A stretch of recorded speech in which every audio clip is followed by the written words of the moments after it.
জয় হিন্দ। দীপ social science ক্লাসে তোমাদের সবাইকে আমি স্বাগত জানাই। আমি দীপজ্যোতি। তোমরা যারা 2025 সালে মাধ্যমিক পরীক্ষায় উত্তীর্ণ হলে একাদশ শ্রেণীতে অর্থাৎ 11 ক্লাসে ভর্তি হবে ফার্স্ট সেমিস্টারে এবং ইতিহাস, ভূগোল এবং রাষ্ট্রবিজ্ঞান সাবজেক্ট নেবে ভেবেছো, অর্থাৎ পলিটিক্যাল সায়েন্স, হিস্ট্রি, জিওগ্রাফি নেবে ভেবেছো, তাদের জন্য আমি প্র্যাকটিক্যাল সহ, ভূগোলের প্র্যাকটিক্যাল সহ, ইতিহাস এবং রাষ্ট্রবিজ্ঞানের সম্পূর্ণ ক্লাস এবং তার এমসিকিউ প্রশ্ন প্র্যাকটিস আমি আমার এই চ্যানেলে করাবো। First semester, second semester, third semester এবং ফোর্থ সেমিস্টারে। এই ক্লাসে তোমাদের সঙ্গে আলোচনা করব একাদশ শ্রেণীর ভূগোল প্রথম সেমিস্টার দ্বিতীয় অধ্যায় ভূ অভ্যন্তরের স্তরবিন্যাস সম্পর্কে। এই অধ্যায় সম্পূর্ণরূপে করানোর পরে এই অধ্যায় থেকে কি কি গুরুত্বপূর্ণ প্রশ্ন আসতে পারে সেটাও নেক্সট ভিডিওতে আলোচনা করব। এর আগের ভিডিওতে পৃথিবী কি করে উৎপত্তি হয়েছে সে সম্পর্কে আলোচনা করা হয়েছে। তোমরা যারা দেখোনি ভিডিওটা, সেটা আমার প্লে লিস্টে গিয়ে দেখে নাও। তবে চলো আজকে আমরা ভূ অভ্যন্তরের স্তরবিন্যাস সম্পর্কে আলোচনা করি। আমরা পড়বো যে পৃথিবীর ভূ অভ্যন্তরের স্তরবিন্যাস। ঠিক আছে, পৃথিবীর ভূ অভ্যন্তরের স্তরবিন্যাস অর্থাৎ ইন্টেরিয়র অফ দ্য আর্থ। তারপরে পড়ব যে পৃথিবীর ভূ অভ্যন্তরের যে স্তরবিন্যাস আছে অর্থাৎ গঠন আছে, তাদের প্রত্যক্ষ এবং পরোক্ষ উৎস কি কি, অর্থাৎ আমরা যে পৃথিবীর ভেতরে কোন কোন স্তর আছে সেটা জানলাম, তার প্রত্যক্ষ অর্থাৎ ডাইরেক্ট সোর্সেস এবং ইনডাইরেক্ট সোর্সেস কোনগুলো সেইগুলো সম্পর্কে আলোচনা করব। আর সেইগুলো আলোচনা করার সঙ্গে সঙ্গে ভূমিকম্প যে তরঙ্গগুলো হয়, এসপি অর্থাৎ বডি ওয়েভস অর্থাৎ পৃষ্ঠ তরঙ্গ এবং লাভ তরঙ্গ অর্থাৎ এল তরঙ্গ, ভূমিকম্প তরঙ্গের মধ্যে এস এবং পি হলো বডি ওয়েভস অর্থাৎ দেহ তরঙ্গ এবং এস এবং এল হলো পৃষ্ঠ তরঙ্গ। এই তরঙ্গগুলো সম্পর্কে আমরা বৈশিষ্ট্য পড়ব। ভূ অভ্যন্তরে স্তর বিন্যাস করার সঙ্গে সঙ্গে স্তরগুলোর প্রত্যেকটার বৈশিষ্ট্য এবং তাদের প্রত্যক্ষ এবং পরোক্ষ উৎস জানলাম কি করে, এবং ভূমিকম্পীয় তরঙ্গ এস, পি এবং পৃষ্ঠ তরঙ্গ এল সম্পর্কে জানবো। তোমরা অবশ্যই খাতা পেন রেডি রেখো। আমি কিছু ইম্পর্টেন্ট শব্দ বা ইম্পর্টেন্ট কোনো লাইন বলবো, সেগুলো নোট ডাউন করবে। অবশ্যই খাতা পেন রাখবে, শুধুমাত্র ভিডিও দেখবে না। ঠিক আছে, বেশ। তবে তোমাদের প্রথমে বলি যে আমাদের পৃথিবীর নিচে অভ্যন্তরে যে স্তরগুলো আছে সেটা অত ডিটেলস জানা ভূগোলের কোনো বিষয়ই নেই। অর্থাৎ ভূগোল পৃথিবীর অভ্যন্তর সম্পর্কে অত বিষয় সম্পর্কে আলোচনা করে না। এই পৃথিবীর অভ্যন্তর সম্পর্কে সব থেকে বেশি আলোচনা করবে যারা জিওলজি নিয়ে পড়ে। ঠিক আছে, তাই আমরা এই জিওলজিস্ট তো হতে যাব না, আমরা ভূগোলের প্রয়োজনে সিলেবাসে যতটুকু উল্লেখ করা আছে সেই অনুযায়ী লিমিট রেখেই পড়ব। ঠিক আছে, আমরা প্রথমে 8 ক্লাসের বইয়ে কি কি আছে সেটা পড়ব, তারপরে আরো অ্যাডভান্স লেভেলে যাব। সাধারণভাবে আমরা যদি বলি, পৃথিবী যখন সৃষ্টি হয়, মানুষ যখন পৃথিবীতে আসে, যখন কিছুটা চিন্তা ভাবনা করতে শেখে মানুষ, তখন থেকে মানুষের মধ্যে একটা, শোনো মন দিয়ে ক্লাস করাচ্ছি, শুনবে। ঠিক আছে, এদিক ওদিক যাবে না, মন দিয়ে শোনো, দেখবে ক্লিয়ার হয়ে যাবে কনসেপ্ট গুলো। বেশ, আমি ফ্লুয়েন্টলি বলবো, তোমরা শুধু শোনো, যেটা ইম্পর্টেন্ট লাইন বলবো লেখো, সেটা লিখবে। বেশ, এর বলি যে পৃথিবী সৃষ্টির পর থেকে যখন মানুষ পৃথিবীতে আবির্ভাব হয়, তখন পৃথিবীর অভ্যন্তর ভাগ সম্পর্কে মানুষের ধারণা ছিল যে একটাই নাকি লেয়ার আছে। মানুষ আগে ভাবতো কি লেয়ার একটাই, অর্থাৎ স্তর একটাই আছে। ঠিক আছে, কিন্তু পরবর্তীকালে মানুষ দেখতে পেল যে অগ্নুৎপাত হচ্ছে কি করে, তাহলে অগ্নুৎপাত কোথা থেকে আসছে, লাভাটা কোথা থেকে আসছে, এই প্রশ্নটা এলো। অর্থাৎ প্রথম দিকে লেয়ার একটা ভাবতো, পরবর্তীকালে লাভা অ্যান্ড ম্যাগমা যখন ভূপৃষ্ঠ থেকে বেরিয়ে আসছে, তখন তাদের মধ্যে একটা প্রশ্ন চিহ্ন তৈরি হলো যে তবে পৃথিবীর ভেতরে কিছু না কিছু আছে, তাই বেরিয়ে আসে। তাহলে আমরা কি করে বলি যে লেয়ার একটা আছে? এটা তাহলে ভুল হয়ে গেল। ঠিক আছে, এরপরে আরো যখন গবেষণা করে দেখা হয়, বিভিন্ন বিজ্ঞানী বিভিন্ন রকম ভাবে ব্যাখ্যা দিয়েছেন। ঠিক আছে, তার আগে আমরা 8 ক্লাসে যে বই আছে সেটা সম্পর্কে আলোচনা করি আগে। 8 ক্লাসের বইয়ের প্রথম চ্যাপ্টারে তোমরা দেখবে যে পৃথিবীর অন্দরমহল। সেই পৃথিবীর অন্দরমহল চ্যাপ্টারটা পড়লে পৃথিবীর অভ্যন্তরভাগ সম্পর্কে খুব ভালো রকম ভাবে ধারণা পেয়ে যাবে। ঠিক আছে? তবে 8 ক্লাসে যে পৃথিবীর অন্দরমহল চ্যাপ্টারটা আছে, সেই চ্যাপ্টারে তোমাদের আর্থ ক্রাস্টের নিচে অর্থাৎ পৃথিবীর ভেতরে কোন কোন স্তর আছে সেটা সম্পর্কে ধারণা দেবে। ঠিক আছে? প্রথমে কি বললাম, প্রথমে পৃথিবীকে মানুষ ভাবতো যে একটাই লেয়ার আছে। ঠিক আছে? কিন্তু পরবর্তীকালে আরো যখন মানুষ পৃথিবী সম্পর্কে নতুন নতুন তথ্য পেতে শুরু করে, তখন দেখে যে কেন ভলক্যানিক বা অগ্নুৎপাত কেন হচ্ছে, কেন খনি থেকে কয়লা সংগ্রহ করতে গিয়ে 32 মিটারে 1 ডিগ্রি সেন্টিগ্রেড করে উষ্ণতা বাড়ছে। তখন মানুষের মধ্যে একটা কিউরিসিটি আসে যে পৃথিবী অবশ্যই একটা লেয়ারে তৈরি নয়। ঠিক আছে? পৃথিবীর ভেতরে আরো অনেক লেয়ার অর্থাৎ স্তর আছে। ঠিক আছে? বেশ, এই প্রশ্ন উত্তর আমরা আরো ডিটেলস পাবো, সামনের দিকে ক্লাস করাবো।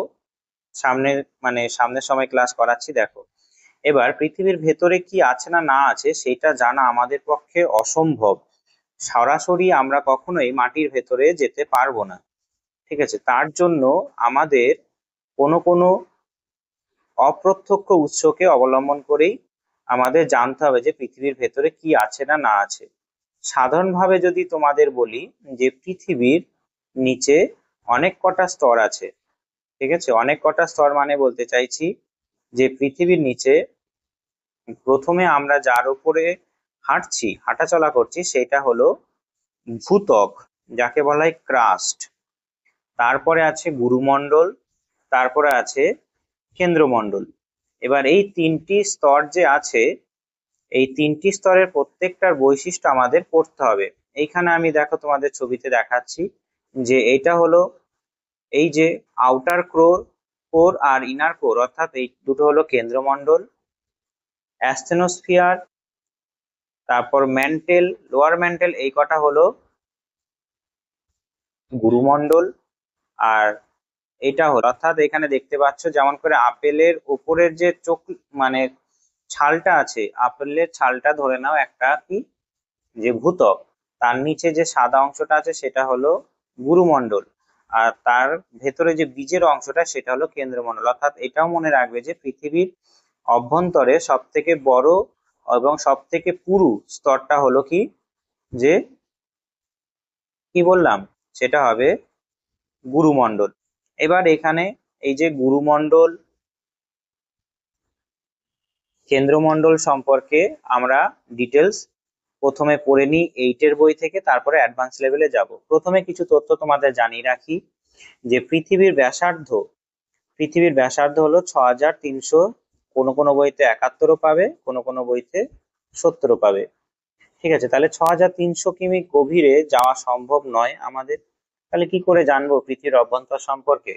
তার জন্য প্রত্যক্ষ এবং পরোক্ষ উৎস আছে, সেটা আলোচনা করব পরে। এরপরে বলছে যে দক্ষিণ আফ্রিকার গভীরতম সোনার খনি, তার নাম হলো রবিনসন ডিপ। কত কিমি গভীর? 3 থেকে 4 কিমি মাত্র। এবার তোমরা দেখো যে 33 মিটার বা 32 মিটারে যদি 1 ডিগ্রি করে সেন্টিগ্রেড বাড়ে, তাহলে রবিনসন দ্বীপের ভেতরে কতটা উষ্ণতা হতে পারে? ঠিক আছে? তাহলে কতটা শ্রমিকদের গরম সহ্য করতে হয়।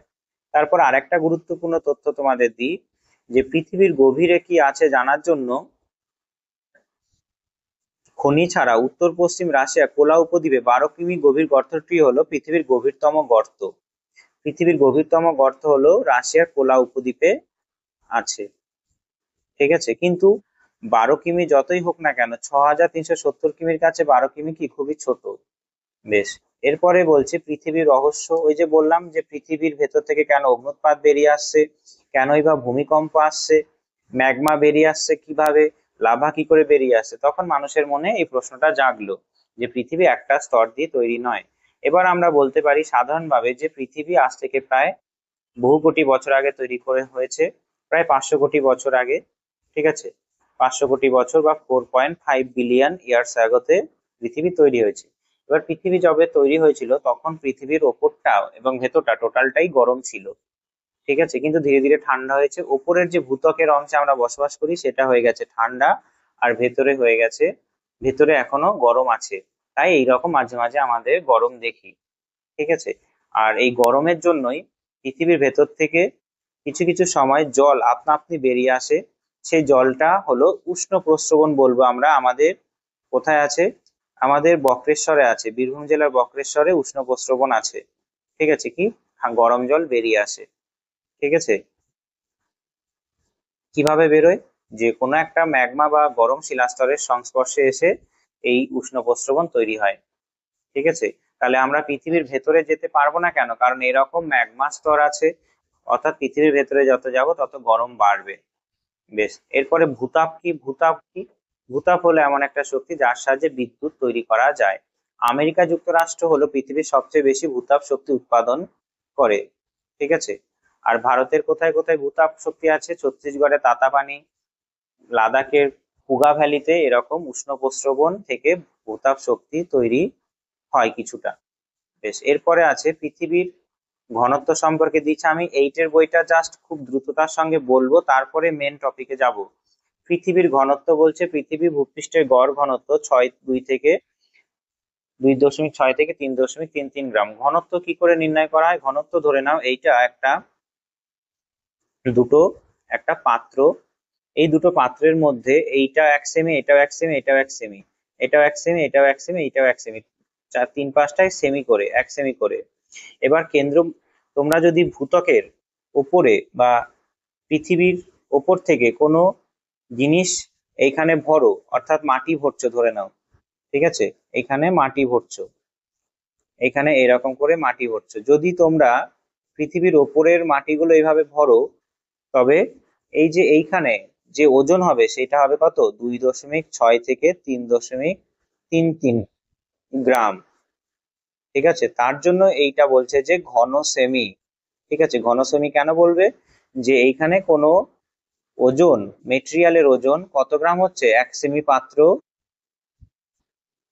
চার তিন পাশে কত হচ্ছে? 2.6 থেকে 3.3 গ্রাম, তাই এরকম ঘন সেমি শেষে ইউজ করছে। অর্থাৎ ভূপৃষ্ঠ থেকে তুমি কোনো মেটেরিয়াল নিলে কত হবে? 2.6 থেকে 3.3 গ্রাম, ঠিক আছে। কিন্তু যদি কেন্দ্রমণ্ডল থেকে নাও, কেন্দ্রমণ্ডল থেকে নাও তাহলে ঘনত্ব কি হবে?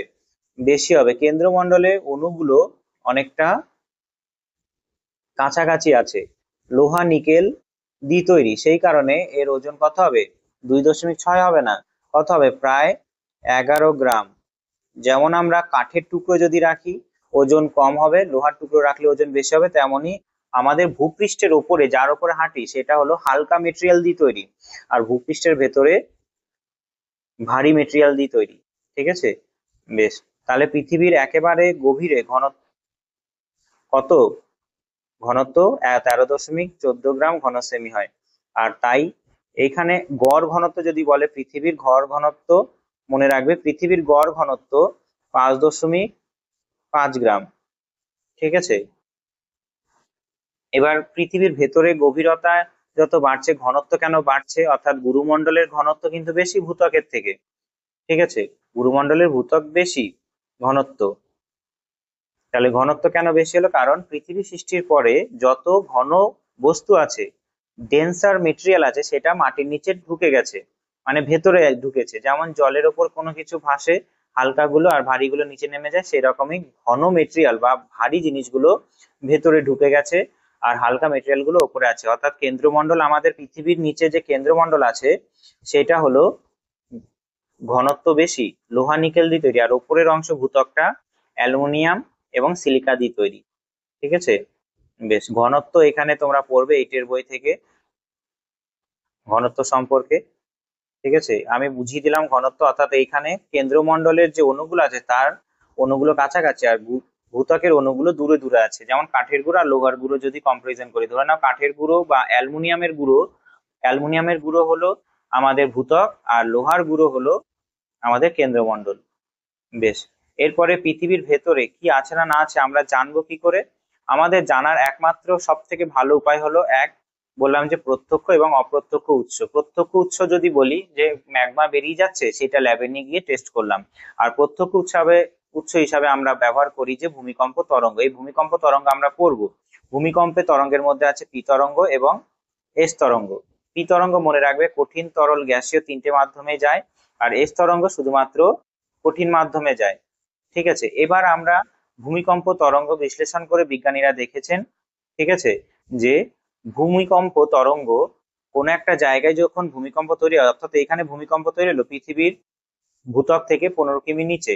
এবার এই ভূমিকম্প তরঙ্গ পি তরঙ্গ এসে পৌঁছাচ্ছে তার ঠিক প্রতিবাদ স্থানে পি তরঙ্গ এসে পৌঁছাচ্ছে, কিন্তু এস তরঙ্গে এসে পৌঁছাচ্ছে না। তারপরেই বিজ্ঞানীরা বুঝতে পারেন যে হয়তো পৃথিবীর ভেতরে কোথাও তরল বস্তু আছে, তাই এস তরঙ্গ এসে পৌঁছাতে পারে না। তাই সব থেকে গুরুত্বপূর্ণ যদি প্রশ্ন আসে পরীক্ষায়, যে পৃথিবীর অভ্যন্তর সম্পর্কে আমরা কি করে ভালো করে জানতে পারলাম, একটা অপ্রত্যক্ষ উৎস কি হবে, ভূমিকম্প তরঙ্গ বিশ্লেষণ। কিভাবে বিশ্লেষণ করেছে সেটা আমরা আরো অ্যাডভান্স করব, যা সাধারণভাবে আমরা বলছি। ঠিক আছে, এরপরে প্রশ্ন কি এরপরে আছে কি, যে পৃথিবীর তিনটে স্তর দিয়ে তৈরি, একটা হলো ভূত্বক, একটা হলো গুরুমণ্ডল, একটা হলো কেন্দ্রমণ্ডল। ঠিক আছে, এইখানে একটা বইয়ের নাম দিচ্ছে, সেই বইটা তোমরা বাড়িতে যখন ইন্টারনেট থাকবে গুগলে সার্চ করবে। ঠিক আছে, এই বইটা সম্পর্কে একটা আইসল্যান্ডে পাণ্ডুলিপি পেয়েছিল একজন ব্যক্তি এবং তার ভাগ্নে, দিয়ে তারা সব বিভিন্ন গল্পর মতো ভূত্বকের ভেতরে ঢুকেছিল, আবার বিভিন্ন বিপর্যয়ের সম্মুখীন হয়ে একবারে কেন্দ্রে চলে গেছিল, আবার ভূত্বকের ওপরে উঠে ভূত্বকের ভেতরে ঢুকেছিল, অর্থাৎ ভূত্বকে মানে পৃথিবীর কেন্দ্রে ঢুকেছিল অনেক ঝড় ঝঞ্ঝাকে অতিক্রম করে, তারপর আবার ভূত্বকের ওপরে উঠে এলো। ঠিক আছে, এই জিনিস নিয়ে একটা গল্প কথা আছে। ঠিক আছে, জাস্ট একবার ইন্টারনেটে সার্চ করে নেবে। তাহলে পৃথিবীর তিনটে স্তর, একটা ভূত্বক, গুরুমণ্ডল, কেন্দ্রমণ্ডল। এবার ভূত্বকের আবার দুটো ভাগে বিভক্ত, ভূত্বক আবার দুটো ভাগে বিভক্ত হলো, একটা হলো সীমা, একটা হলো শিয়াল। সীমা হলো এসআই, এসআই হলো অ্যালুমিনিয়াম, আর এমজি হলো ম্যাগনেসিয়াম। ঠিক আছে, সিলিকন এবং অর্থাৎ সিলিকন, এসআই মানে সিলিকন, এমজি মানে ম্যাগনেসিয়াম। ঠিক আছে, আর শিয়াল মানে কি, শিয়াল মানে হলো সিলিকা, আর এল মানে অ্যালুমিনিয়াম। অর্থাৎ ভূত্বক বেশিরভাগ যে পদার্থ দিয়ে তৈরি, কম্পোনেন্ট উপাদান যদি বলা হয়, তোমরা করবে না যে অ্যালুমিনিয়াম এবং সিলিকা। এইখানে তোমরা মনে রাখবে যে ভূত্বক সব থেকে বেশি অক্সিজেন আছে। অক্সিজেন বায়ুমণ্ডলে যে অক্সিজেন, সেই অক্সিজেন কি আছে, নানা রাসায়নিক অবস্থায় মিশে আছে ভূত্বকের সঙ্গে। আর দ্বিতীয় প্রধান উপাদান হবে কি ভূত্বকে, সিলিকন। ঠিক আছে, আর অবশ্যই মনে রাখবে যে গ্রানাইট শিলা, অর্থাৎ ভূত্বক গ্রানাইট শিলা দিয়ে তৈরি, আর সীমা হলো ব্যাসাল্ট শিলা দিয়ে তৈরি। সীমা হলো মহাসাগরীয় ভূত্বক, আর গ্রানাইট শিলা হলো মহাসাগরিক। সীমা হলো মহাসাগরীয়, আর শিয়াল হলো মহাদেশীয় ভূত্বক। মহাদেশীয় ভূত্বক আর ব্যাসাল্ট হলো মহাসাগরীয় ভূত্বক। ঠিক আছে, তবে এই যে চ্যাপ্টারটা, এই চ্যাপ্টারটা এবার তোমাদের মোটামুটি বললাম। এরপরে আমরা মেন আলোচনায় চলে আসি। ঠিক আছে, তারপরে এখান থেকে আবার আসবো। বেশ, এরপরে আমরা একটা স্তর আঁকবো, পৃথিবীর স্তর, একটা আইসক্রিম কোনের মতো আঁকবো। দেখো কিভাবে আঁকছি।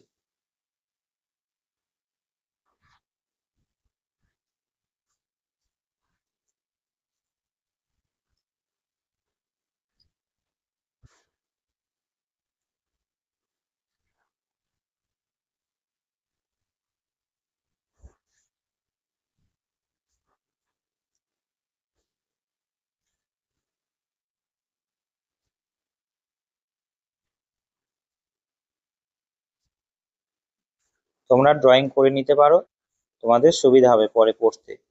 ঠিক আছে, আমার মতো ড্রয়িং করে নাও।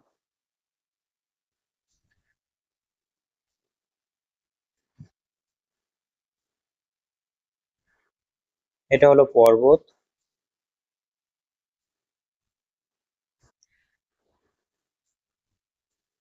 ঠিক আছে, এটা হলো মালভূমি, এটা হলো সমুদ্র, আর এটা হলো সমভূমি। বেশ, এবার এই যে স্তরটা বিভাজন করছি, ভালো করে মন দিয়ে দেখবে কিন্তু, হ্যাঁ। এই যে যেটা আঁকছি এই মুহূর্তে এইটা আঁকছি হলো শিয়াল স্তর। ঠিক আছে, এটা আঁকছি শিয়াল স্তর।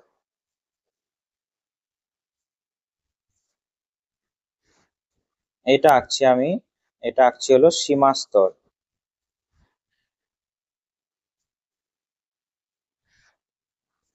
এরপরে এটা হলো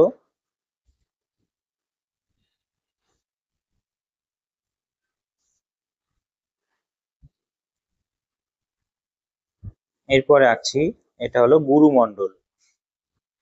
ঠিক আছে, গুরুমণ্ডলের দুটো ভাগ, এটা হলো কেন্দ্রমণ্ডলের দুটো ভাগ। এটা হলো সীমা, এটা হলো শিয়াল,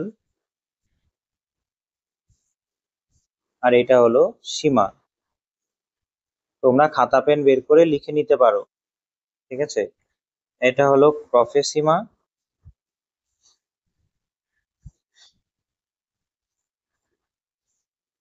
আর এটা হলো নিফেসিমা।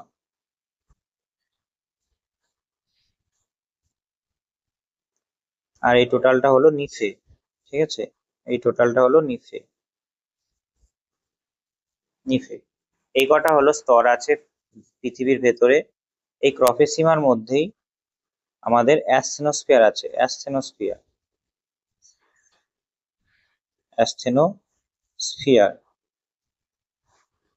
এই অ্যাসথেনোস্ফিয়ারের উপরে পাতগুলো ভাসছে। ঠিক আছে, মনে রাখবে ভূত্বক থেকে 400 কিলোমিটার নিচে এই অ্যাসথেনোস্ফিয়ার আছে। এবার আমরা এই ভূত্বক সম্পর্কে যে জানলাম সেটা আগে আমি এখানে ব্যাখ্যা করি, তারপরে আমরা ভূত্বকের উৎস সম্পর্কে জানবো, ভূত্বকের নিচে কি কি আছে সেটা সম্পর্কে জানবো।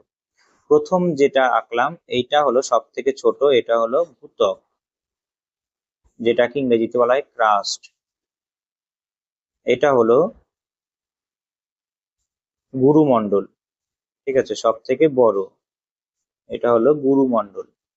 আর এটা হলো সব থেকে দ্বিতীয় ভাগ, এটা হলো কেন্দ্রমণ্ডল। কেন্দ্রমণ্ডল কেন্দ্রমণ্ডলের উপরের অংশটাকে বলা হয় বহিঃকেন্দ্রমণ্ডল, অন্তঃকেন্দ্রমণ্ডল। আর গুরুমণ্ডলের উপরের অংশটাকে বলা হয় প্রফেসিমা, নিফেসিমা। ভূত্বকের উপরের অংশকে বলা হয় সিয়াল এবং সীমা। ঠিক আছে, এবার যে প্রত্যেকটা স্তরের আমি বৈশিষ্ট্য বলবো। ঠিক আছে, কেন্দ্রমণ্ডলের যে উপরের অংশটা, ঠিক আছে, এটা হলো বহিঃকেন্দ্রমণ্ডল। বহিঃকেন্দ্রমণ্ডল এটা মনে রাখবে তরল অবস্থায় আছে, তরল। আর এটা হলো অন্তঃকেন্দ্রমণ্ডল।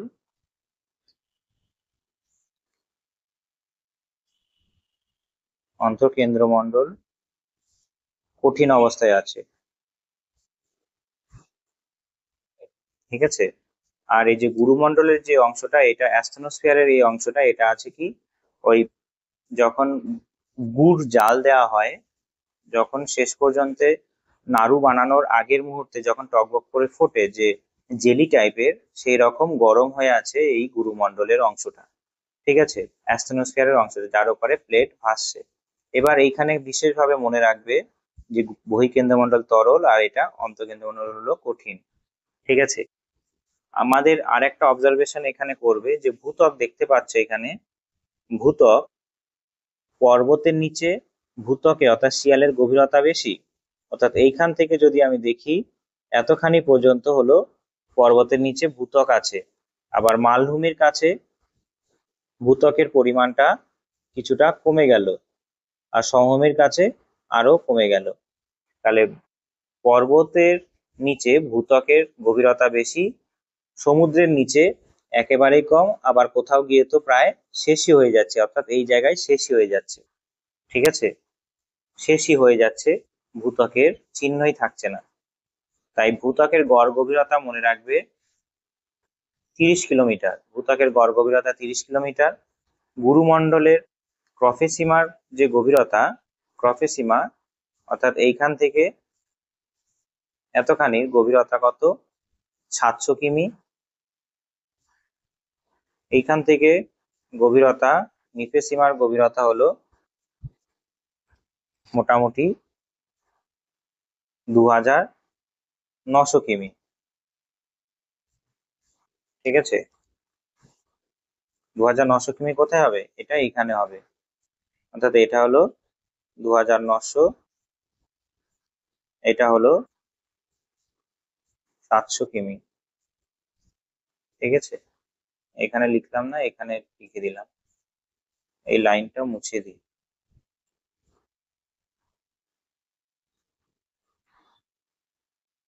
বেশ।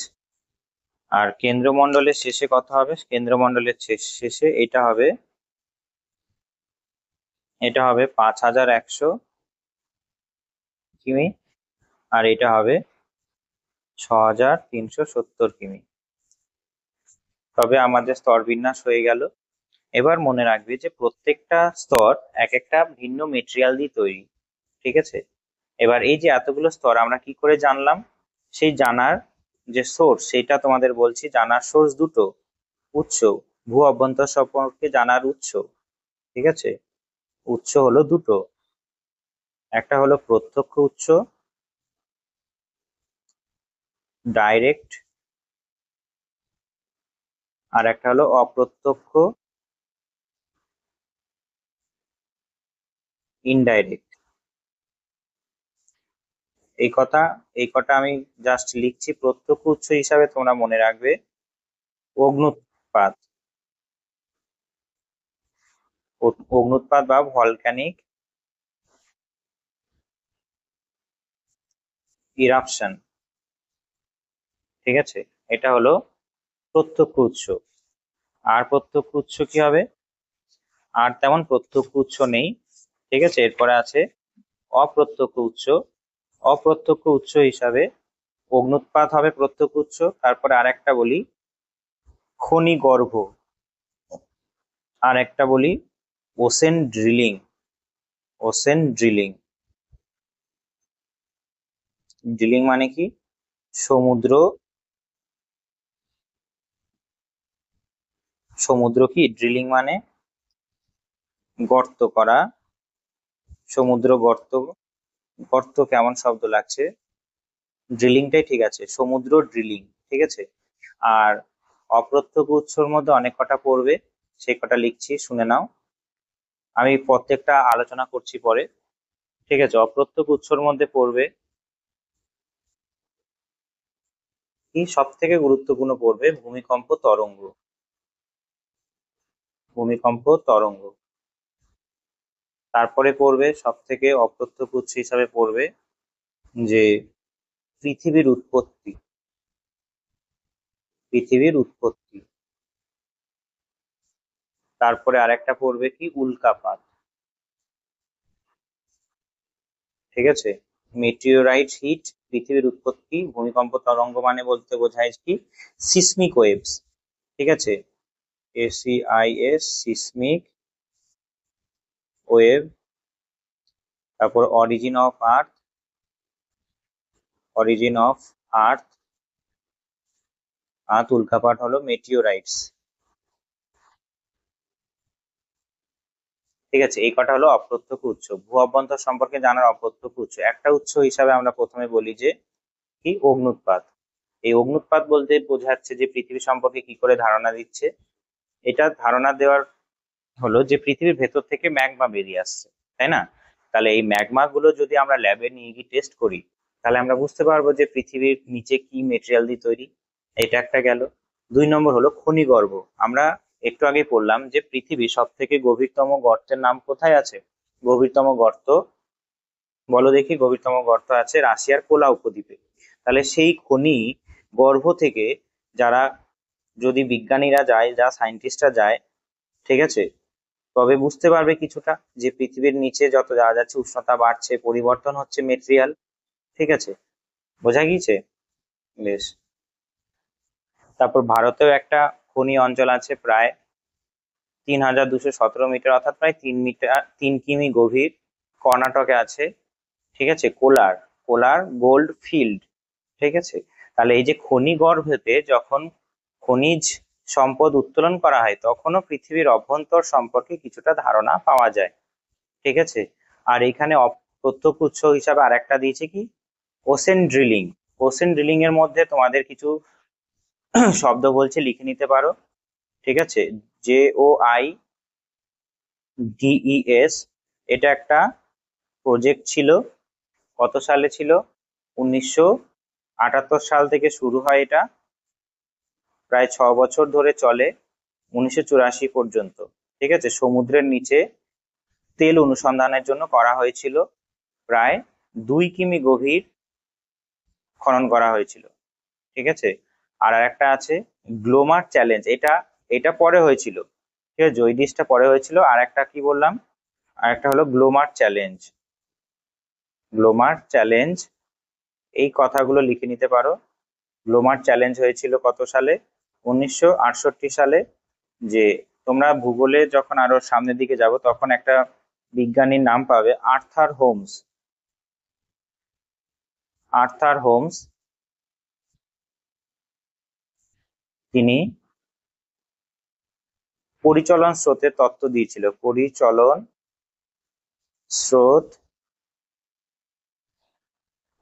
স্রোতের তত্ত্ব দিয়েছিল। ঠিক আছে। সেটাকে যাচাই করার জন্য এই গ্লোমার চ্যালেঞ্জ করা হয়েছিল সমুদ্রের নিচে। কোথায় করেছিল? যে মার্কিন যুক্তরাষ্ট্রের ন্যাশনাল সায়েন্স ফাউন্ডেশন বা ক্যালিফোর্নিয়ার এবং California university Scripps institute of oceanography তত্ত্বাবধানে হয়েছিল। কি বললাম মনে রাখবে, আমেরিকা যুক্তরাষ্ট্রের ন্যাশনাল সায়েন্স ফাউন্ডেশন এবং ক্যালিফোর্নিয়ার ইউনিভার্সিটি ক্রিপস ইনস্টিটিউট অফ ওশেনোগ্রাফির তত্ত্বাবধানে এটা হয়েছিল। তোমরা শুধু গ্লোমার চ্যালেঞ্জ মনে রাখবে, যে আর্থার হোমসের পরিচালন স্রোতের তত্ত্ব দিয়েছিলেন, সেটাকে যাচাই করার জন্য গেছিল। আর জয়ডিস ছিল কি, জয়েন্টস। এটার সম্পূর্ণ নাম বলছি, মনে রাখবে। জয়েন্ট, যে দিয়ে জয়েন্ট, ও the oceanography, I the institution for deep deep earth sampling. ঠিক আছে। Joint oceanography institution for deep earth sampling, এই দুটো প্রকল্প বা এই দুটো প্রজেক্ট থেকে বিজ্ঞানীরা কিছুটা হলেও ধারণা পেয়েছে যে পৃথিবীর অভ্যন্তরে কি আছে না না আছে। ঠিক আছে। এই কটা গেল কি প্রত্যক্ষ উৎস। পরোক্ষ উৎসের মধ্যে প্রথমে আছে ভূমিকম্প তরঙ্গ, সিসমিক ওয়েভস। পরে বলছি একটু, আগে প্রথমে পৃথিবীর উৎপত্তিটা বলে নি। পৃথিবীর উৎপত্তি আমরা জানি, পৃথিবীর যে উৎপত্তি হয়েছে, সে পৃথিবীর উৎপত্তি সৌরজগতে হওয়ার পরে পৃথিবীর যে বিভিন্ন বিষয়গুলো আছে, ঠিক আছে, জ্বলন্ত গ্যাসীয় পিণ্ড পরবর্তীকালে তাপ বিকিরণ করে কঠিন হয়ে গেছে। ঠিক আছে, সেটা তো আমরা জানি, বোঝা গিয়েছে। তাই এখান থেকে একটু ধারণা পেয়ে নিচ্ছি যে পৃথিবীর উৎপত্তি যখন হয়েছিল তখন সব পৃথিবীতে গরম ছিল, তাই এখন ধীরে ধীরে ঠান্ডা হয়েছে, ভেতরটা এখনো গরম আছে, এরকম কল্পনা আমরা করে নিচ্ছি। তাই এটাকে অপ্রত্যক্ষ উৎস বলছে। আর উল্কাপাত হিসাবে মার্কিন যুক্তরাষ্ট্রে একটা উল্কাপাত হয়েছিল, তার বড় গর্ত আছে। ঠিক আছে, যেটাকে বলা হয়, কি বললাম কোথায় আছে, ব্যারিঞ্জার ক্রেটার, মার্কিন যুক্তরাষ্ট্রে আছে। সেই ব্যারিঞ্জার ক্রেটার যে মেটেরিয়াল গুলো এখনো তো কিছু তো থাকবে, বড় একটা গর্ত হয়ে গেছে। সার্চ করবে ইন্টারনেটে ব্যারিঞ্জার ক্রেটার, আমি লিখছি ব্যারিঞ্জার ক্রেটার। ঠিক আছে, ব্যারিঞ্জার ক্রেটার। এখানে একটা বড় উল্কাপাত হয়েছিল প্রায় 175 মিলিয়ন বছর আগে। ঠিক আছে, 175 মিলিয়ন বছর আগে এই উল্কাপাত হয়েছিল।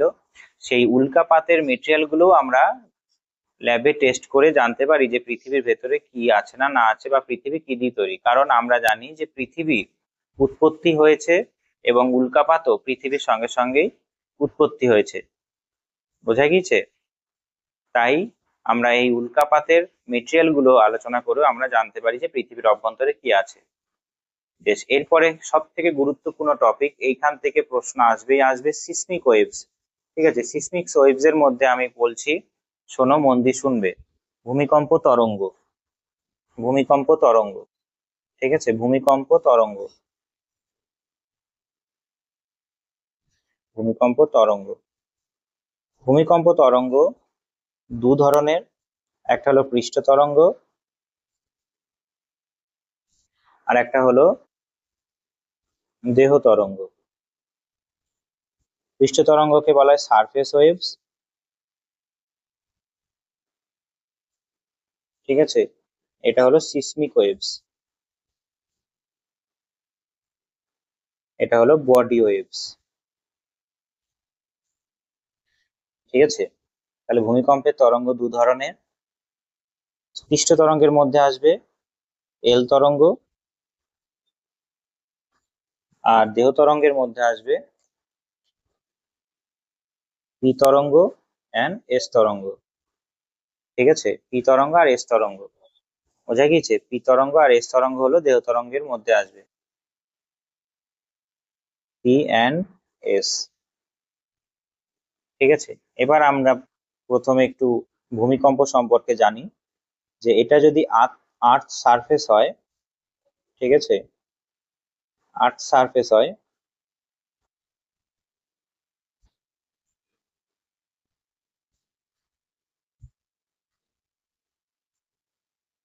আর্থ সারফেস থেকে ঠিক মোটামুটি 15 কিমি নিচে যেখানে ভূমিকম্প হয়, এটা কত বললাম, মোটামুটি 15 কিমি নিচে ভূমিকম্প হয়, সেই যে পয়েন্টটাকে বলা হয় ফোকাস পয়েন্ট।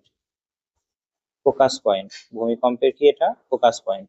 আর ঠিক এর উপরে যেখানে প্রথম ভূমিকম্প এসে পৌঁছায়, ভূমিকম্প যেখানে এসে প্রথমে পৌঁছায় এই জায়গাটা হলো ভূমিকম্পের এপিসেন্টার, ঠিক আছে। ভূমিকম্পের এপিসেন্টার বা উপকেন্দ্র, এপিসেন্টার বা উপকেন্দ্র, ঠিক আছে। আর এটা কি, ভূমিকম্পের কেন্দ্র। বেশ, এবার যেখানে ফোকাস পয়েন্টে ভূমিকম্প তৈরি হলো এই জায়গাটা, এবার প্রথমে ভূমিকম্প তরঙ্গ এসে পৌঁছাবে এপিসেন্টারে, তারপরে ধীরে ধীরে এরকম করে চারপাশে ছড়িয়ে যাবে, ঠিক আছে, চারপাশে ছড়িয়ে যাবে। এটা চলবে সবটুকুই পৃথিবীর অভ্যন্তরে। পৃথিবীর অভ্যন্তরে হচ্ছে বলে এটাকে কি বলা হচ্ছে, পি এবং এস তরঙ্গ, অর্থাৎ দেহ তরঙ্গ বলছে। পৃথিবীর অভ্যন্তরে হচ্ছে বলে বডি ওয়েভস বা দেহ তরঙ্গ বলছে। আর এই যে তরঙ্গগুলো এখানে পৌঁছানোর পরে তখন কি হবে, ধীরে ধীরে, এই জায়গাটা আরো এক্সটেন্ড করি, ধীরে ধীরে কি হবে, এই জায়গাগুলোতে ছড়িয়ে যাবে, ঠিক আছে। এই জায়গাগুলোতে ছড়িয়ে যাবে, কোন জায়গাগুলোতে ছড়াবে, যে এই যে এইখানে এলো, এবার এইভাবে এইভাবে চারপাশে ছড়িয়ে যাবে, ঠিক আছে। তরঙ্গগুলো ভূপৃষ্ঠ বরাবর ছড়িয়ে যাবে, তাই এটাকে কি বলা হয়, এটাকে বলা হয় এল তরঙ্গ। এল তরঙ্গ হলো ভূপৃষ্ঠ বরাবর যাচ্ছে, আর এইগুলো কি, পি এন্ড এস তরঙ্গ, ঠিক আছে। তাহলে ভূমিকম্প তরঙ্গ কেন পৃষ্ঠ তরঙ্গ বলছে, কেন দেহ তরঙ্গ বলছে, বোঝা গেল। এবার পি এবং এস তরঙ্গের বৈশিষ্ট্য তোমাদের সামনে রাখছি আমি, শুনবে, ঠিক আছে। পি এবং এস তরঙ্গের বৈশিষ্ট্য বলছি। পি তরঙ্গের বৈশিষ্ট্য কি, পি তরঙ্গ মনে রাখবে, এটা শব্দ তরঙ্গের মতো, শব্দ তরঙ্গ বা সাউন্ড ওয়েভের মতো, ঠিক আছে, সাউন্ড ওয়েভের মতো। আর এস তরঙ্গ কি, এস তরঙ্গ হলো, পি তরঙ্গ নিয়ে বলে নি, তারপর এস তরঙ্গ বলবো। শব্দ তরঙ্গের মতো, এটা পদার্থ কি হবে, সংকোচন এবং প্রসারণের মাধ্যমে এগিয়ে যাবে, ঠিক আছে। উপকেন্দ্রে প্রথম পৌঁছায়, উপকেন্দ্রে প্রথম পৌঁছায়, তাই প্রাথমিক তরঙ্গ বলে, প্রাথমিক তরঙ্গ বলে, ঠিক আছে। এটা কি, আরেকটা গুরুত্বপূর্ণ বৈশিষ্ট্য, কঠিন অর্থাৎ সলিড, তরল, গ্যাস অর্থাৎ লিকুইড এবং গ্যাস মাধ্যমে যেতে পারে, ঠিক আছে।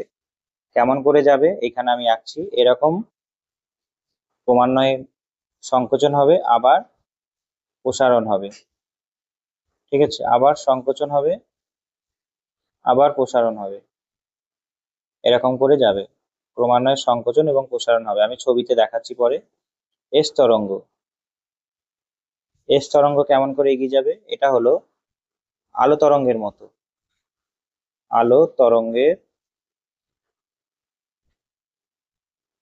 মতো। ঠিক আছে, এটা হলো আলো তরঙ্গের মতো। এটা পদার্থ ওপর নিচ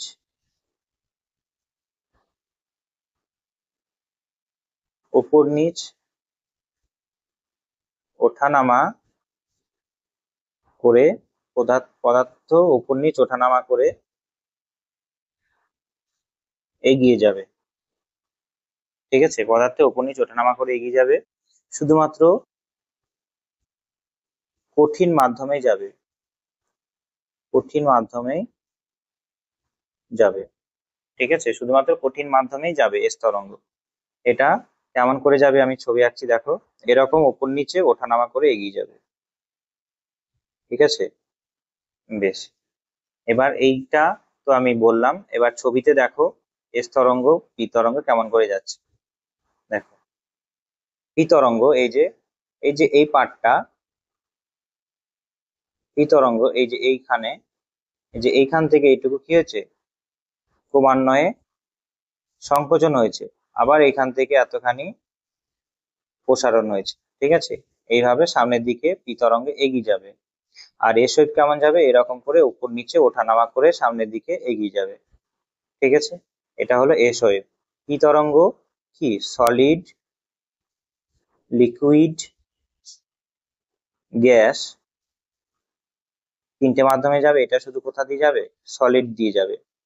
ঠিক আছে, এটা শুধুমাত্র সলিড দিয়ে যাবে।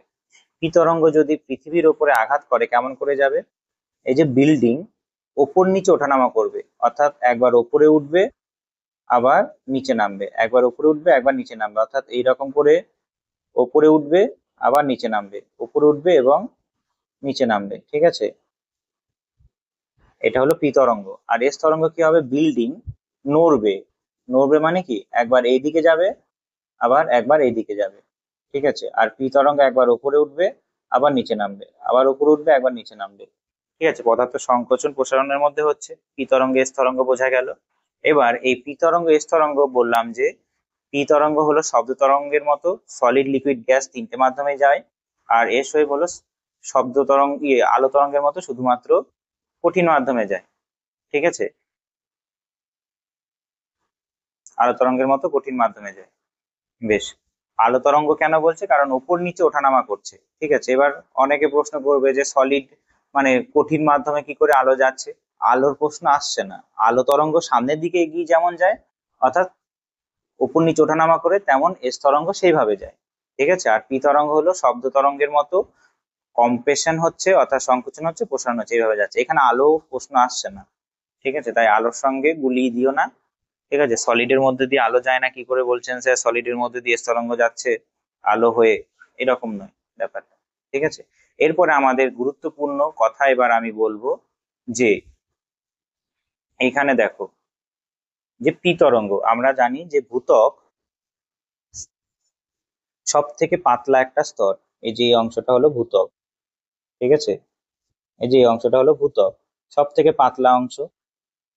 আমরা জানি ভূত্বক কিভাবে আছে, ভূত্বক আছে কঠিন রূপে, ভূত্বক আছে কি, কঠিন রূপে আছে। বেশ, ভূত্বকের নিচে যে গুরুমণ্ডল আছে, গুরুমণ্ডল এই যে এখান থেকে এতখানি এতখানি যে গুরুমণ্ডল আছে, সেটা হলো না কঠিন না তরল, অর্থাৎ অর্ধ কঠিন ভাবে আছে। ঠিক আছে, প্লাস্টিক মেটেরিয়ালের মতো আছে, প্লাস্টিক গলালে যেমন হয় না সেই রকম। আর কেন্দ্রমণ্ডলের এটা কি, মনে রাখবে তরল, চাপ এবং তাপে বহিস্থ কেন্দ্রমণ্ডলটা কিন্তু তরল হয়ে আছে, আর অন্তঃস্থ কেন্দ্রমণ্ডল আছে কিভাবে, কঠিন ভাবে। ঠিক আছে, কঠিন ভাবে আছে। এরপরে আমাদের প্রশ্ন সব থেকে গুরুত্বপূর্ণ, বিজ্ঞানীদের একটা ভাবনা চিন্তা এসছে যে যদি ভূমিকম্প তরঙ্গ আমরা বিশ্লেষণ করে দেখি, এখানে মনে রাখবে যে এস তরঙ্গ, এই যে এস তরঙ্গ এবং পি তরঙ্গ যেটা যাচ্ছে সেটা ডিফ্লেক্ট হয়ে যাবে, অর্থাৎ ডিফ্লেক্ট মানে কি বোঝায়, যে রিফ্র্যাক্ট, ফিজিক্সের ভাষায় বলা হয় রিফ্র্যাক্ট। ঠিক আছে, যেটাকে বলা হয় প্রতিসরণ। এই যে তরঙ্গগুলো একটা আলাদা মেটেরিয়ালের সংস্পর্শে এলে হঠাৎ করে কি হয়, হঠাৎ করে রিফ্লেক্ট অর্থাৎ রিফ্র্যাক্ট হয়ে যায়, অর্থাৎ প্রতিসরণ হয়ে যায়। এখানে সেটাই দেখছো যে এস তরঙ্গ যদি এখান দিয়ে নামছে ঠিক নামছে, হঠাৎ করে এইদিকে বেঁকে গেল। এবার এই ছবিটা ভালো করে আমি ডায়াগ্রামটা বলে নিই আগে। এই দিকটা হলো তরঙ্গের গতিবেগ সেকেন্ডে বলা আছে, ঠিক আছে, এই দিকটা। আর এই দিকটা হলো ভূপৃষ্ঠের ওপর থেকে নিচের গভীরতা, ভূপৃষ্ঠের ওপর থেকে নিচের গভীরতা বলা আছে এইখান থেকে, ঠিক আছে। এবার আমরা যদি ভূপৃষ্ঠের ওপর থেকে তরঙ্গ হিসাবে নিয়ে যাচ্ছি কাকে, এস তরঙ্গ যখন যাচ্ছে ভূমিকম্প তৈরি হওয়ার পরে কিছু কিছু জায়গায় এরকম বেঁকে যাচ্ছে, দিয়ে আর যাচ্ছে না, নিচের দিকে যাচ্ছে না, শেষ হয়ে গেল, ঠিক আছে। তাহলে তরঙ্গটা এখানে শেষ হয়ে গেল, এই যে এই জায়গাটা এসে শেষ হয়ে গেল, কত কিমি, প্রায় 2900 কিমি গভীরে এসে শেষ হয়ে গেল, আর যাচ্ছে না, নিচের দিকে যাচ্ছে না। কিন্তু পি তরঙ্গ দেখো, পি তরঙ্গ এখান থেকে শুরু হয়েছে, গুরুমণ্ডলে গতিবেগ বাড়লো অর্থাৎ এই দিকে চলে গেল কিন্তু, ঠিক আছে, এই দিকে চলে গেল, গুরুমণ্ডলে গতিবেগ বেড়ে গেল। কিন্তু হঠাৎ করে যখন আবার কেন্দ্রমণ্ডলে যেই ঢুকে গেল, এটা টোটালটা কেন্দ্রমণ্ডল, ঠিক আছে। 2900 কিমির নিচে আমরা কেন্দ্রমণ্ডল বলেছি, এই যে এখানে ছবিতে বলে দিয়েছি 2900 পরে কেন্দ্রমণ্ডল। তাই এখানে দেখো এই যে কেন্দ্রমণ্ডলে যে এলো 2900 কিমির ভেতরে, তখনই এই যে 2900 এখানে ধরে নাও, তাহলে এইখানে গতিবেগ হঠাৎ করে কমে গেল, অর্থাৎ কত কিমি চলে এলো, গতিবেগ প্রায় কত কিমি, এখানে প্রায় এখানে 7 কিমিতে চলে এলো, ঠিক আছে। কিন্তু এখানে কত ছিল, এইখানে ছিল যখন গুরুমণ্ডলের শেষ অংশে ছিল তখন গতিবেগ ছিল প্রায় 13 কিমি পার ঘন্টায়। তাহলে এখান থেকে বিজ্ঞানীদের গবেষণায় দেখা গেছে যে পি তরঙ্গ অ্যানালিসিস করে আলোচনা করে দেখা গেছে যে ভূমিকম্পের কোন একটা কেন্দ্রে যখন ভূমিকম্প তৈরি হচ্ছে, পি তরঙ্গ, ঠিক আছে, এস তরঙ্গ শুধুমাত্র এখান দিয়ে এইটুকুই আসছে, অর্থাৎ পৃথিবীর প্রতিবাদ কেন্দ্রে আর আসছে না। এই যে প্রতিবাদ কেন্দ্রে আসছে না, পৃথিবীর ঠিক প্রতিবাদ কেন্দ্র বলতে বোঝায় কি, যে অংশে তুমি আছো তার ঠিক পেছনের অংশ, এইখানে কিন্তু আসছে না, ঠিক আছে। শুধুমাত্র কোন তরঙ্গ আসছে, পি তরঙ্গটা আসছে, কিন্তু তাও দেখো এখানে এসে কি হলো, একটু বেঁকে গেল, ওই যে বললাম এই যে রিফ্র্যাক্ট বা প্রতিসরণ হয়ে গেল, প্রতিসরণ হয়ে গেল, তাহলে প্রতিসরণ হয়ে এরকম বেঁকে আসছে। তাহলে এখান থেকে আমরা বলতে পারি যে পৃথিবীর নিচে কিছু একটা আছে যে ভূমিকম্পের এস তরঙ্গকে যেতে দিচ্ছে না।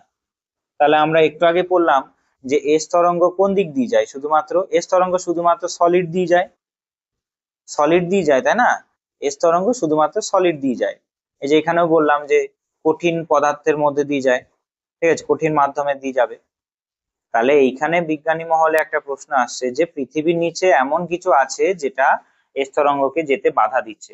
তাহলে এস তরঙ্গ মনে রাখবে পৃথিবীর ভেতরে, অর্থাৎ যেই কেন্দ্রমণ্ডল, অর্থাৎ এই যে বহিস্থ কেন্দ্রমণ্ডল শুরু হয়ে যাচ্ছে, বহিস্থ কেন্দ্রমণ্ডল শুরু হয়ে যাচ্ছে 2900 কিমির পরে, সেই অংশটা কি আছে, তরল ভাবে আছে। সেই কারণে এখান দিয়ে যখন পি তরঙ্গ শুরু হলো, এলো, সোজাসুজি না গিয়ে এরকম কিছুটা বেঁকে গেল, ঠিক আছে। আর এস তরঙ্গ এইখান থেকে যদি শুরু হয়, এস তরঙ্গ এখান থেকে শুরু হয়েছে, এস তরঙ্গ এখান থেকে শুরু হয়ে আর এইদিকে গেল না, এইভাবেই সরে গেল, ঠিক আছে, এইভাবেই সরে গেল, এটা এস, এটা পি। তাহলে বোঝা গেল যে ভূমিকম্প তরঙ্গ বিশ্লেষণ করে কি করে হয়েছে, অর্থাৎ তোমরা মনে রাখবে যে ভূমিকম্প তরঙ্গ বিশ্লেষণ করে হয়েছে কি, এস তরঙ্গ তরল মাধ্যমে যেতে পারে না, তাই বহিঃকেন্দ্রমণ্ডল তরল অবস্থায় থাকার কারণে এস তরঙ্গ হয়ে যাচ্ছে প্রতিসরণ, অর্থাৎ রিফ্র্যাক্ট হয়ে যাচ্ছে টোটালি, অর্থাৎ প্রতিফলন হয়ে যাচ্ছে। এটা রিফ্র্যাক্ট হচ্ছে না, প্রতিফলন হয়ে যাচ্ছে, প্রতিফলন, ঠিক আছে, আর যাচ্ছে না সামনের দিকে, দিয়ে ঘুরে গেল, এইদিকে চলে গেল। তাহলে এস তরঙ্গ এইখান থেকে আর পাচ্ছি না আমরা, এইখান থেকে এতখানি এস তরঙ্গ আমরা পাচ্ছি না কিন্তু ভূমিকম্প তরঙ্গ সৃষ্টি হওয়ার পরে। কিন্তু পি তরঙ্গ কতখানি পাচ্ছি না, এইখান থেকে যেহেতু বেঁকে গেল, এই যে এই জায়গাটা থেকে বেঁকে গেল, তাই এইখান থেকে আমরা এস তরঙ্গ পেলাম না, এইখান থেকে এতখানি এস তরঙ্গ পেলাম না, এস তরঙ্গ পেলাম না। আর সরি, এখান থেকে এতখানি পি তরঙ্গ পেলাম না। আর এস তরঙ্গ কতখানি এলো না, এস তরঙ্গ এলো না এতখানি, এই যে এইখান থেকে এতখানি এস তরঙ্গ আমরা আর পেলাম না। তাহলে এত বড় অংশটা কত ডিগ্রি থেকে, এটা 104 ডিগ্রি থেকে 104 ডিগ্রি, ঠিক আছে, 104 ডিগ্রি থেকে 104 ডিগ্রি আমাদের কি আসছে না, এস তরঙ্গ আসছে না, তাই বলা হয় কি যে এটা কি এস তরঙ্গের ছায়া বলয়। পরীক্ষায় প্রশ্ন দেবে যে এস তরঙ্গের ছায়া বলয়, ছায়া বলয় কত, 104 ডিগ্রি থেকে 104 ডিগ্রি, ঠিক আছে।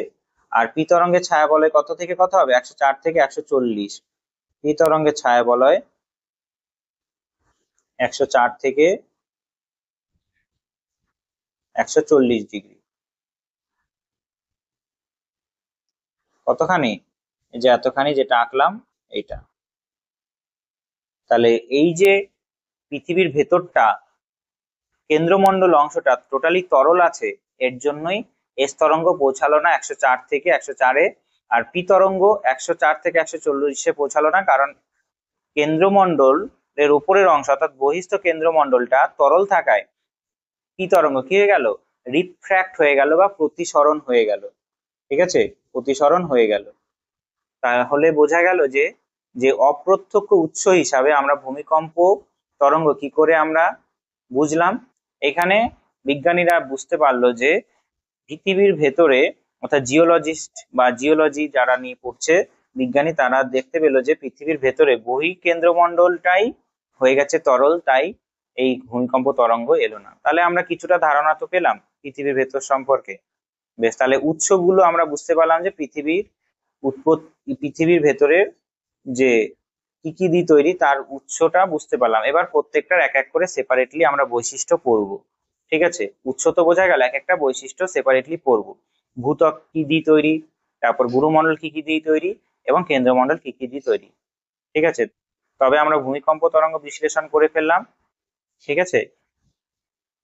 এই যে ভূমিকম্প তরঙ্গ তোমাদের দেখিয়েছি, আর এই যে র্যালে তরঙ্গ, যেটা র্যালে তরঙ্গ বা লাভ তরঙ্গ, এই দুটোকে একত্রে এল তরঙ্গ বলছে, দুটোকে একত্রে এল তরঙ্গ বলছে। এটা পৃথিবীর ওপর দিয়ে যখন এই যে পি তরঙ্গ এখানে এসে পৌঁছালো, ঠিক আছে, এই বরাবর যাচ্ছে, পৃথিবীর এইদিকে সরে যাচ্ছে, এটাকে বলা হচ্ছে কি এল তরঙ্গ। এল তরঙ্গ দুটো ভাগ, একটা র্যালে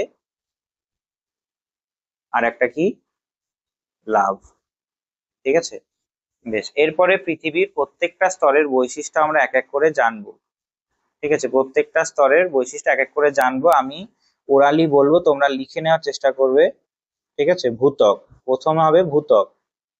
ভূত্বক দুটো স্তর, প্রথমেই বলে নি, একটা হলো শিয়াল, যেটাকে বলা হয় SIAL, আর একটা হলো সীমা, ঠিক আছে, SIMA। এটা হলো মহাদেশীয় ভূত্বক, এটা হলো মহাসাগরীয় ভূত্বক, ঠিক আছে। প্রত্যেকটার বৈশিষ্ট্য এক এক করে বলছি। ভূত্বকের বৈশিষ্ট্য কি কি হবে, ভূত্বকের বৈশিষ্ট্য শুনবে মন দিয়ে, যে ভূত্বক এর গভীরতা, এই যে আমরা ছবি এঁকেছিলাম, ভূত্বকের গভীরতা কোথায় সব থেকে বেশি, ভূত্বকের গভীরতা সব থেকে বেশি পর্বতের কাছে, ঠিক আছে, পর্বতের কাছে সব থেকে বেশি, ভূত্বকের গভীরতা পর্বতের কাছে সব থেকে বেশি। আর মহাসমুদ্রের তলদেশে ভূত্বকের, অর্থাৎ এইখানে যে এই যে মহাসাগরীয় ভূত্বক আর মহাদেশীয় ভূত্বকের কথা বললাম, শিয়াল, উপরেরটা হলো শিয়াল, নিচেরটা হলো সীমা, ঠিক আছে, এটা হলো সীমা।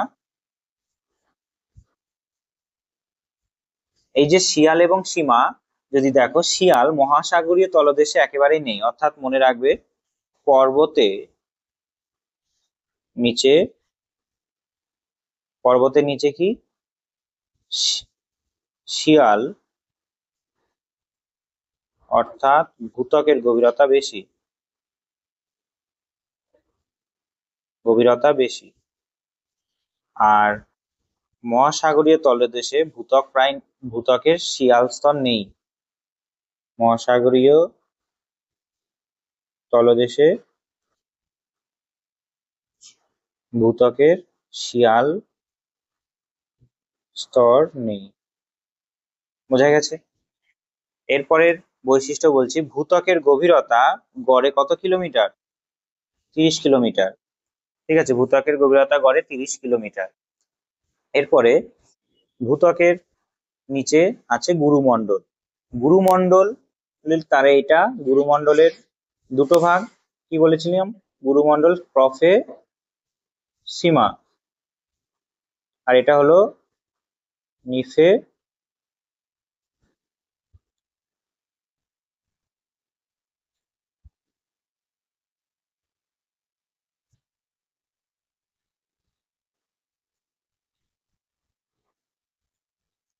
সীমা।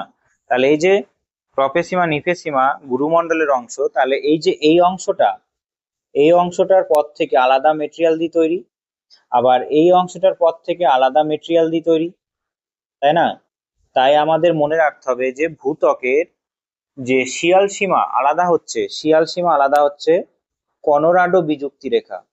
কনোরাডো বিযুক্তি, বিযুক্তি কি জিনিস আমি বলছি এখনই। আর এটা হবে গুরুমণ্ডল আর ভূত্বক আলাদা করছে মোহরভিসিক বিযুক্তি রেখা, মোহরভিসিক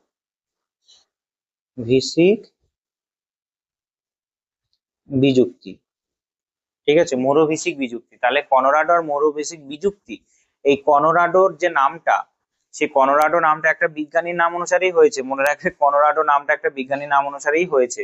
ঠিক আছে, তিনি এই বিযুক্তিটা প্রথম খোঁজেন। ঠিক আছে, এবার বিযুক্তি বলতে কি বোঝায়, এই যে বিযুক্তি বা এই যে আলাদা স্তর, শিয়াল এবং সীমা এই যে আলাদা স্তর দেখতে পেলে, এই যে আলাদা স্তরে যতই ভূমিকম্প তরঙ্গ যাচ্ছে, ভূমিকম্প তরঙ্গ পৌঁছাচ্ছে, তখন কিছুটা কি হয়ে যাচ্ছে, গতি বেগ বাড়ছে, আবার কোথাও গতিবেগ কমছে। তাই এই যে গতিবেগ বাড়ছে এবং কমছে যে অংশ বরাবর, সেইটাই এক একটা বিযুক্তি হয়ে গেছে। ঠিক আছে, ভূমিকম্প তরঙ্গ যেখানে বাড়ছে বা কমছে কোন একটা স্তরে গিয়ে, বা আলাদা মেটেরিয়াল দিয়ে তৈরি এক একটা স্তর, শিয়াল যেমন শিয়াল মানে কি দিয়ে তৈরি, সিলিকা অ্যালুমিনিয়াম। সীমা মানে কি দিয়ে তৈরি, সিলিকা ম্যাগনেসিয়াম। তাহলে এই যে শিয়াল সীমা আলাদা পদার্থ দিয়ে তৈরি, তাহলে এইটাই হলো কি, যার মাঝ বরাবর আলাদা হচ্ছে সেটাই হলো কি বিযুক্তি। ঠিক আছে, তাহলে এই বিযুক্তি রেখাটা মনে রাখবে। এবার বিযুক্তি রেখা মনে রাখার পরে এরপরে আমি তোমাদের বলছি যে ভূত্বক কোন কোন জিনিস দিয়ে তৈরি সব থেকে বেশি। ভূত্বক যদি উপাদান দেখো, ভূত্বকের যদি উপাদান দেখো, উপাদান কি দিয়ে তৈরি আমি বলছি, দেখো অক্সিজেন। অক্সিজেন সব থেকে বেশি আছে, 1 নম্বরে আছে। তারপর 2 নম্বরে আছে সিলিকন। ঠিক আছে, 3 নম্বরে আছে অ্যালুমিনিয়াম, অ্যালুমিনিয়াম।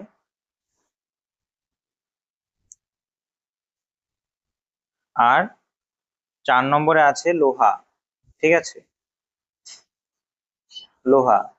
5 নম্বরে আছে ক্যালসিয়াম, Ca। 6 নম্বরে আছে সোডিয়াম, Na। 7 নম্বরে আছে পটাশিয়াম, K। 8 নম্বরে আছে ম্যাগনেসিয়াম, Mg। অর্থাৎ অক্সিজেন সব থেকে বেশি, তারপর আছে সিলিকন। অক্সিজেন আছে 46%, আমি লিখে দিচ্ছি পার্সেন্টেজটা। অক্সিজেন আছে 46%, সিলিকন আছে 27%।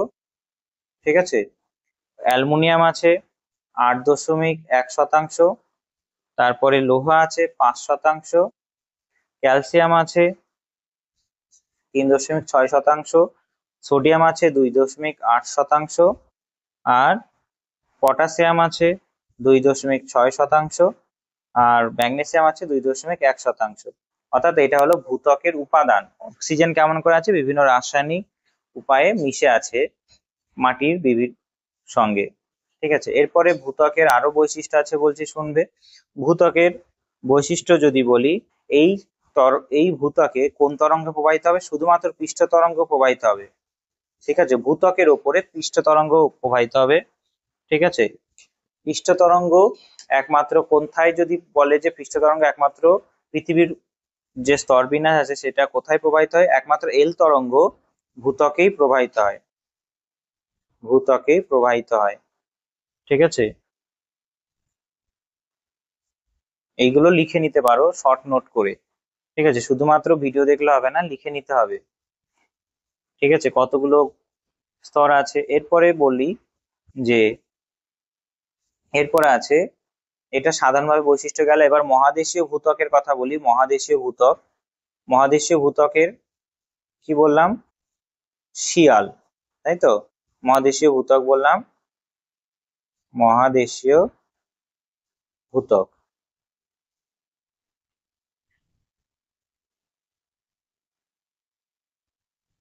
মহাদেশীয় ভূত্বকের বৈশিষ্ট্য কি তোমাদের বলছি, শুনে নাও। এটা মূলত আগ্নেয় শিলা দিয়ে তৈরি, ঠিক আছে? মহাদেশীয় ভূত্বক আগ্নেয় শিলা দিয়ে তৈরি। আগ্নেয় শিলা, কোন শিলা আগ্নেয় শিলা? এটা হবে, মনে রাখবে, ব্যাসাল্ট, নয় গ্রানাইট শিলা, ঠিক আছে? গ্রানাইট ও ডায়োরাইট, গ্রানাইট ও ডায়োরাইট জাতীয় আম্লিক শিলা দিয়ে তৈরি, জাতীয় আম্লিক শিলা, আম্লিক শিলা, ঠিক আছে? বোঝা গেছে? এখানে পিতরঙ্গ বেশি গতিবেগে যায় না, ঠিক আছে? পিতরঙ্গ এখানে যায় 1.5 কিমি সেকেন্ড থেকে 6.2 কিমি সেকেন্ড। বেশ, হলো। আগ্নেয় শিলা, গ্রানাইট ও ডায়রো জাতীয় আগ্নেয় শিলা আছে, প্লাস রূপান্তরিত শিলাও আছে এখানে। এখানে রূপান্তরিত শিলা, রূপান্তরিত শিলাও আছে, শুধুমাত্র আগ্নেয় শিলা দিয়ে তৈরি এমন নয়, রূপান্তরিত শিলা আছে, পাললিক শিলাও আছে, পাললিক শিলাও আছে। বেশ, ঠিক আছে। এরপর আছে মহাসাগরীয় ভূত্বকের বৈশিষ্ট্য। মহাসাগরীয় ভূত্বক মাটির নিচে আছে, ঠিক আছে? সেটাকে বলা হয় কি? সীমা। বললাম কি? সীমা। মহাসাগরীয়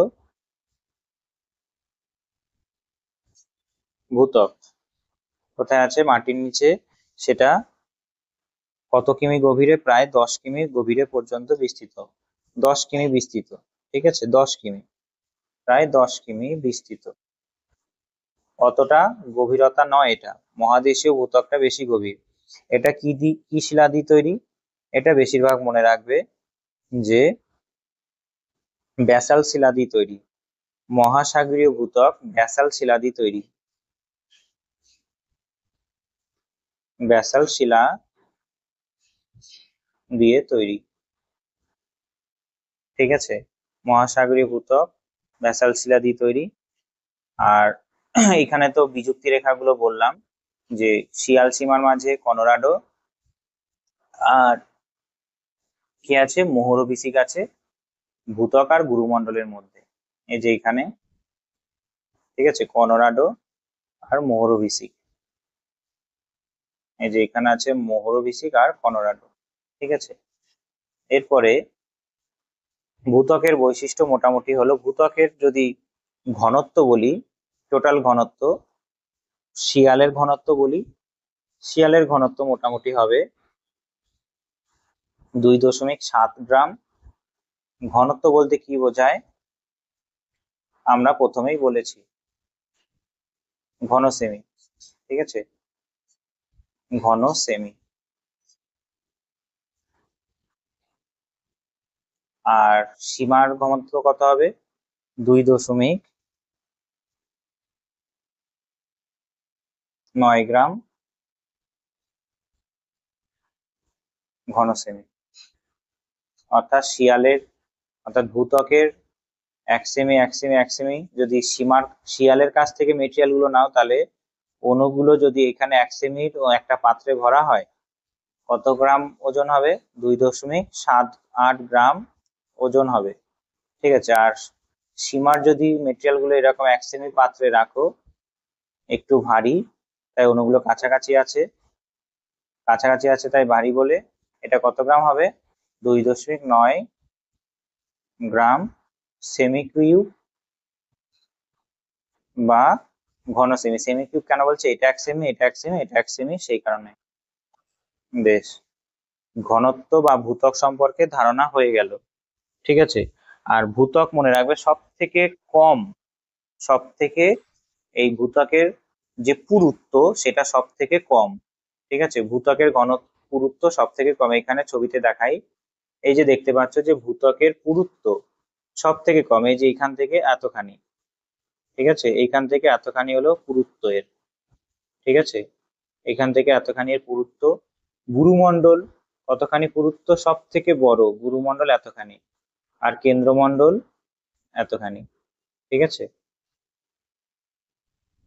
বোঝা গেছে?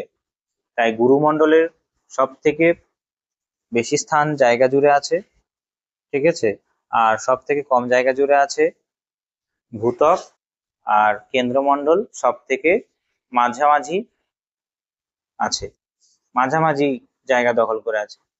বেশ, এরপরে আছে আমাদের গুরুমণ্ডল সম্পর্কে জানবো।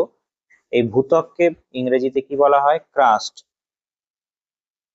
ভূত্বককে ইংরেজিতে বলা হয় কাস্ট, ক্রাস্ট, ক্রাস্ট, ঠিক আছে। এরপরে আছে গুরুমণ্ডল। অনেক বড় ক্লাস হয়ে গেল, প্রথম দিন তো তাই একটু বড় হয়ে গেল, পরের দিন থেকে একটু কমই হবে, কম মানে তাড়াতাড়ি বলে দেওয়ার চেষ্টা করব। গুরুমণ্ডল ম্যান্টেল, ম্যান্টেল হবে, ঠিক আছে। এটা কটা স্তর নিয়ে তৈরি? একটা হলো প্রফেসিমা, আর একটা হলো নিফেসিমা।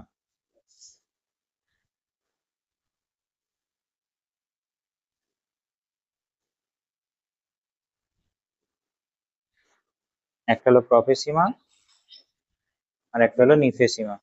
অর্থাৎ গুরুমণ্ডলের এই অংশটা, এই যে গুরুমণ্ডলের এই অংশটা,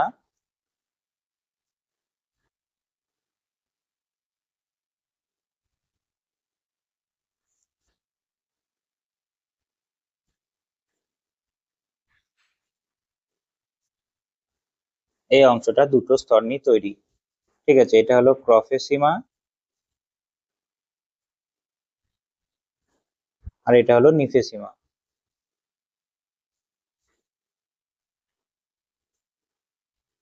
তাহলে এই যে প্রফেসিমা হলো ক্রোমিয়াম, লোহা, নিকেল এবং ম্যাগনেসিয়াম দিয়ে তৈরি, তাই এটার নাম এরকম হয়েছে। আর নিফেসিমা নিকেল, লোহা এবং সিলিকন এবং ম্যাগনেসিয়াম দিয়ে তৈরি, তাই এরকম নাম হয়েছে, ঠিক আছে।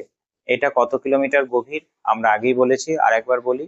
এটা মোটামুটি 700 কিলোমিটার, এটা মোটামুটি 2900 কিলোমিটার ধরা হচ্ছে, ঠিক আছে। এই যে প্রফেসিমাতে কি আছে, এইখানে গুরুমণ্ডলে আছে কি অ্যাসথেনোস্ফিয়ার,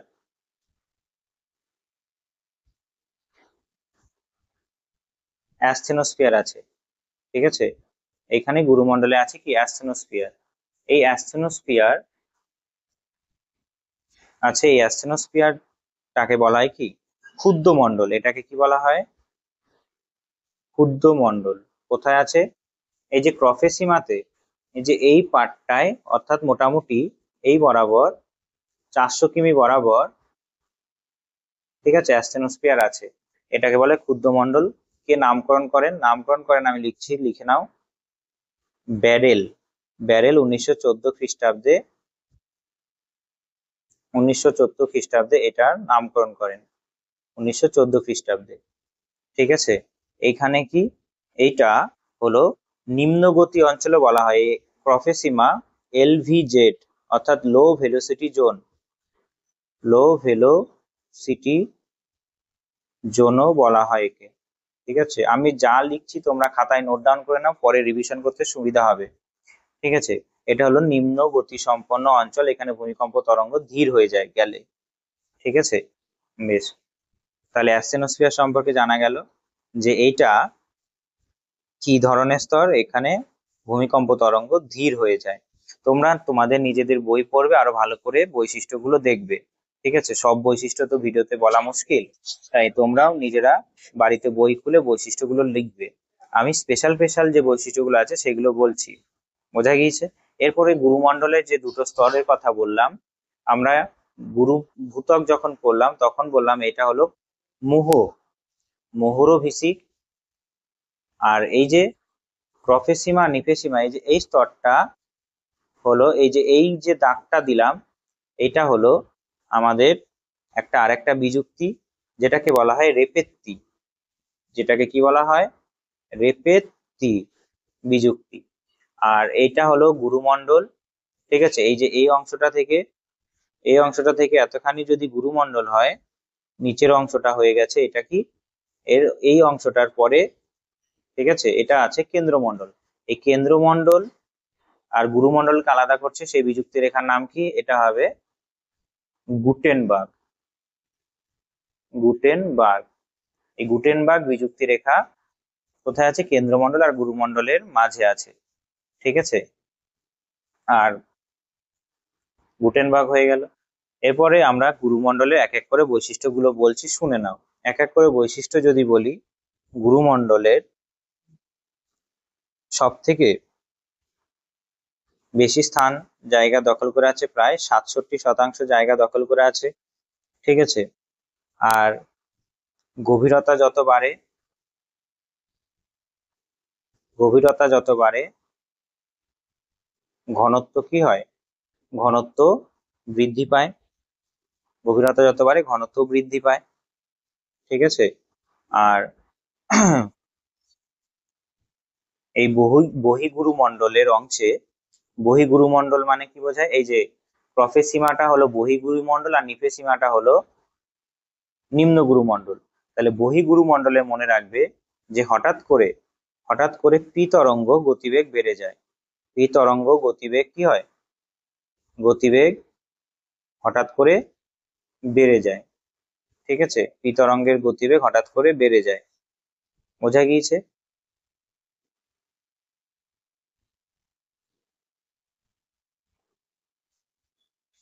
ঠিক আছে। এই যে বহিগুরুমণ্ডলে কিছু একটা জায়গা নির্দিষ্ট অংশে প্রায় 670 কিমি যেখানে আছে সেখানে গতিবেগটা কিছুটা বেড়ে যায়। বেশ, এই পি তরঙ্গ যেখানে গতিবেগ বাড়লো 670, তার মধ্যে অ্যাস্টেনোস্ফিয়ার ছিল। অ্যাস্টেনোস্ফিয়ার কিন্তু লো ভেলোসিটি জোন, অতটা যায় না কিন্তু। কিন্তু কিছু একটা পার্টে, অর্থাৎ যত নিচের দিকে যাচ্ছি ঘনত্ব তো বাড়ছে, এই যে 670 কিমি গভীরে এটা আবার কি হয়ে যায়? গতিবেগ বেড়ে যায়, ঠিক আছে। বেশ, পরের দিন আমরা প্রশ্ন করব, সেই প্রশ্ন করলে আরো ভালো করে ধারণাগুলো ক্লিয়ার হয়ে যাবে। এরপরে আছে কি? এরপরে আছে আমাদের, আর এখান থেকে কিছু বলছি না, গুরুমণ্ডলে তেমন গুরুত্বপূর্ণ কিছু নয়। এইখানে আমরা বলতে পারি যে পি এবং এস তরঙ্গ, পি অ্যান্ড এস তরঙ্গ দুটোই প্রবাহিত হয়। পি এবং এস তরঙ্গ দুটোই এখানে কি হয়?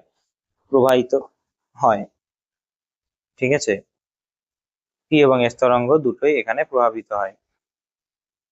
পরের দিন আমি এমসিকিউ নিয়ে আসবো এবং এখান থেকে গুরুত্বপূর্ণ তথ্য সম্বলিত বিভিন্ন বিষয় বলবো। আজকে তো শুধুমাত্র জাস্ট একটা পরিচয় করাচ্ছি, ঠিক আছে। পরের দিন এখান থেকে গুরুত্বপূর্ণ প্রশ্ন এবং বিষয়গুলো আলোচনা করব আরো, ঠিক আছে। একদিনে শেষ হবে না, প্রথম দিন তো তাই একটু বেশি বলা হয়ে গেছে, কিছু কিছু জায়গায় একটু সময় বেশি লেগে গেছে। পরের দিন থেকে ঠিকঠাক হবে, ঠিক আছে। তাই পরের দিন ক্লাস করবে অবশ্যই, দেরি হবে না।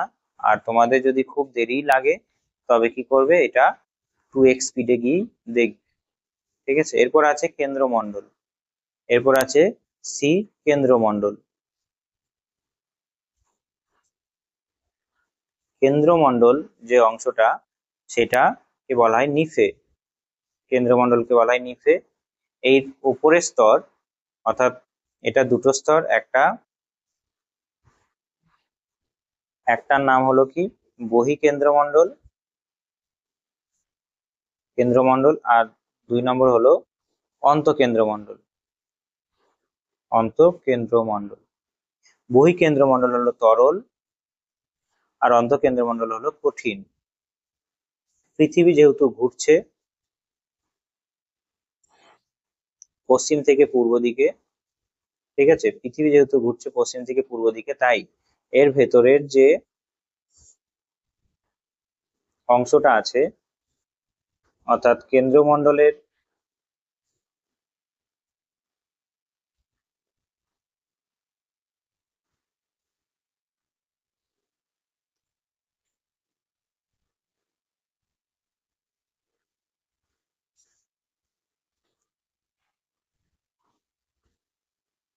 এই যে কেন্দ্রমণ্ডলের উপরের অংশের এই অংশটা আছে কি তরল, এই অংশটা আছে তরল, ঠিক আছে, ইয়েলো কালারটা।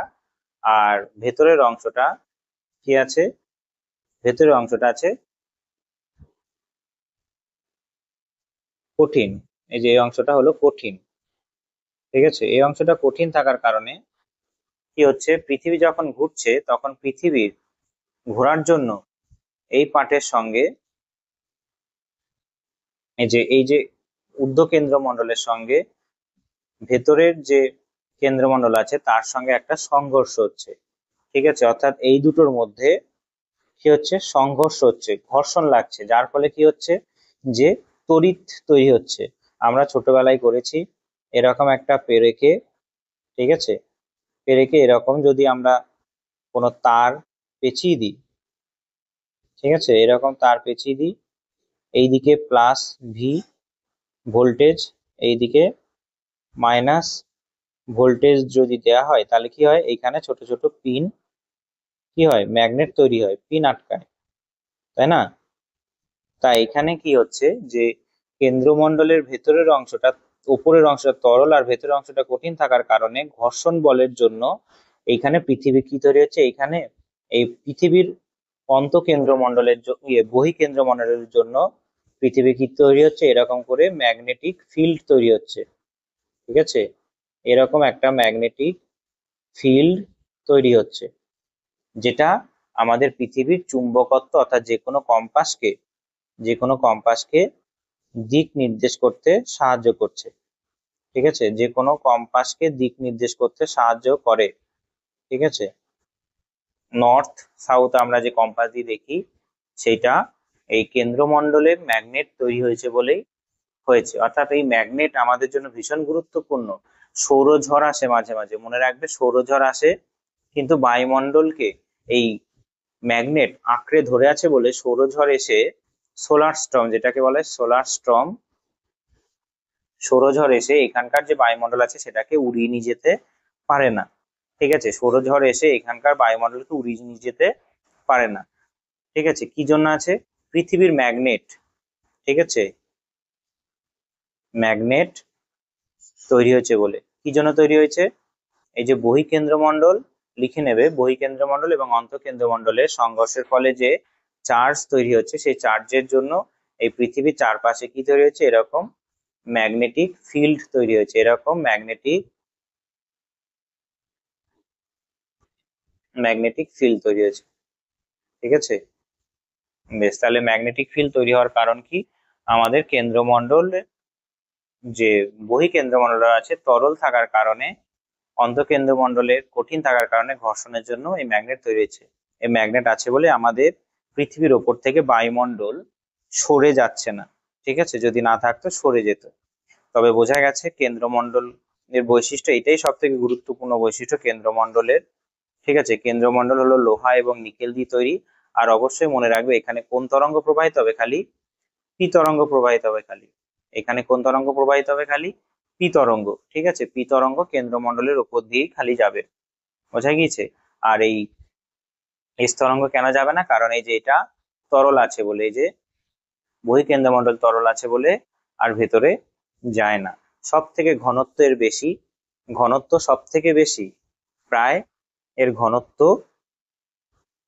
10 থেকে, এর ঘনত্ব কত, 10 থেকে 13.6 গ্রাম ঘন সেমি বা সেমি কিউব, ঘন সেমি বা সেমি কিউব, ঠিক আছে।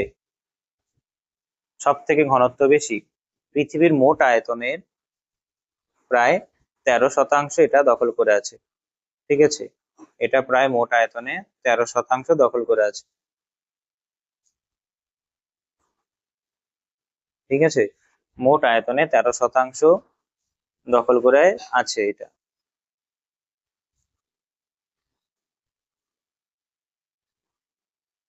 আর গুরুমণ্ডল কত বললাম, গুরুমণ্ডল প্রায় 67% দখল করে আছে, 83%, সরি গুরুমণ্ডল ছিল, গুরুমণ্ডল কত লিখেছি এখানে, গুরুমণ্ডল 67 নয়, সরি এটা হবে 83, ঠিক আছে। এটা 67 হবে না, এটা 83 হবে, একটু কারেকশন করে নাও, এটা হবে 83% দখল করে আছে গুরুমণ্ডল, আর 13% আছে কেন্দ্রমণ্ডল, ঠিক আছে।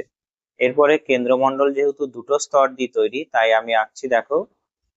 ঠিক আছে,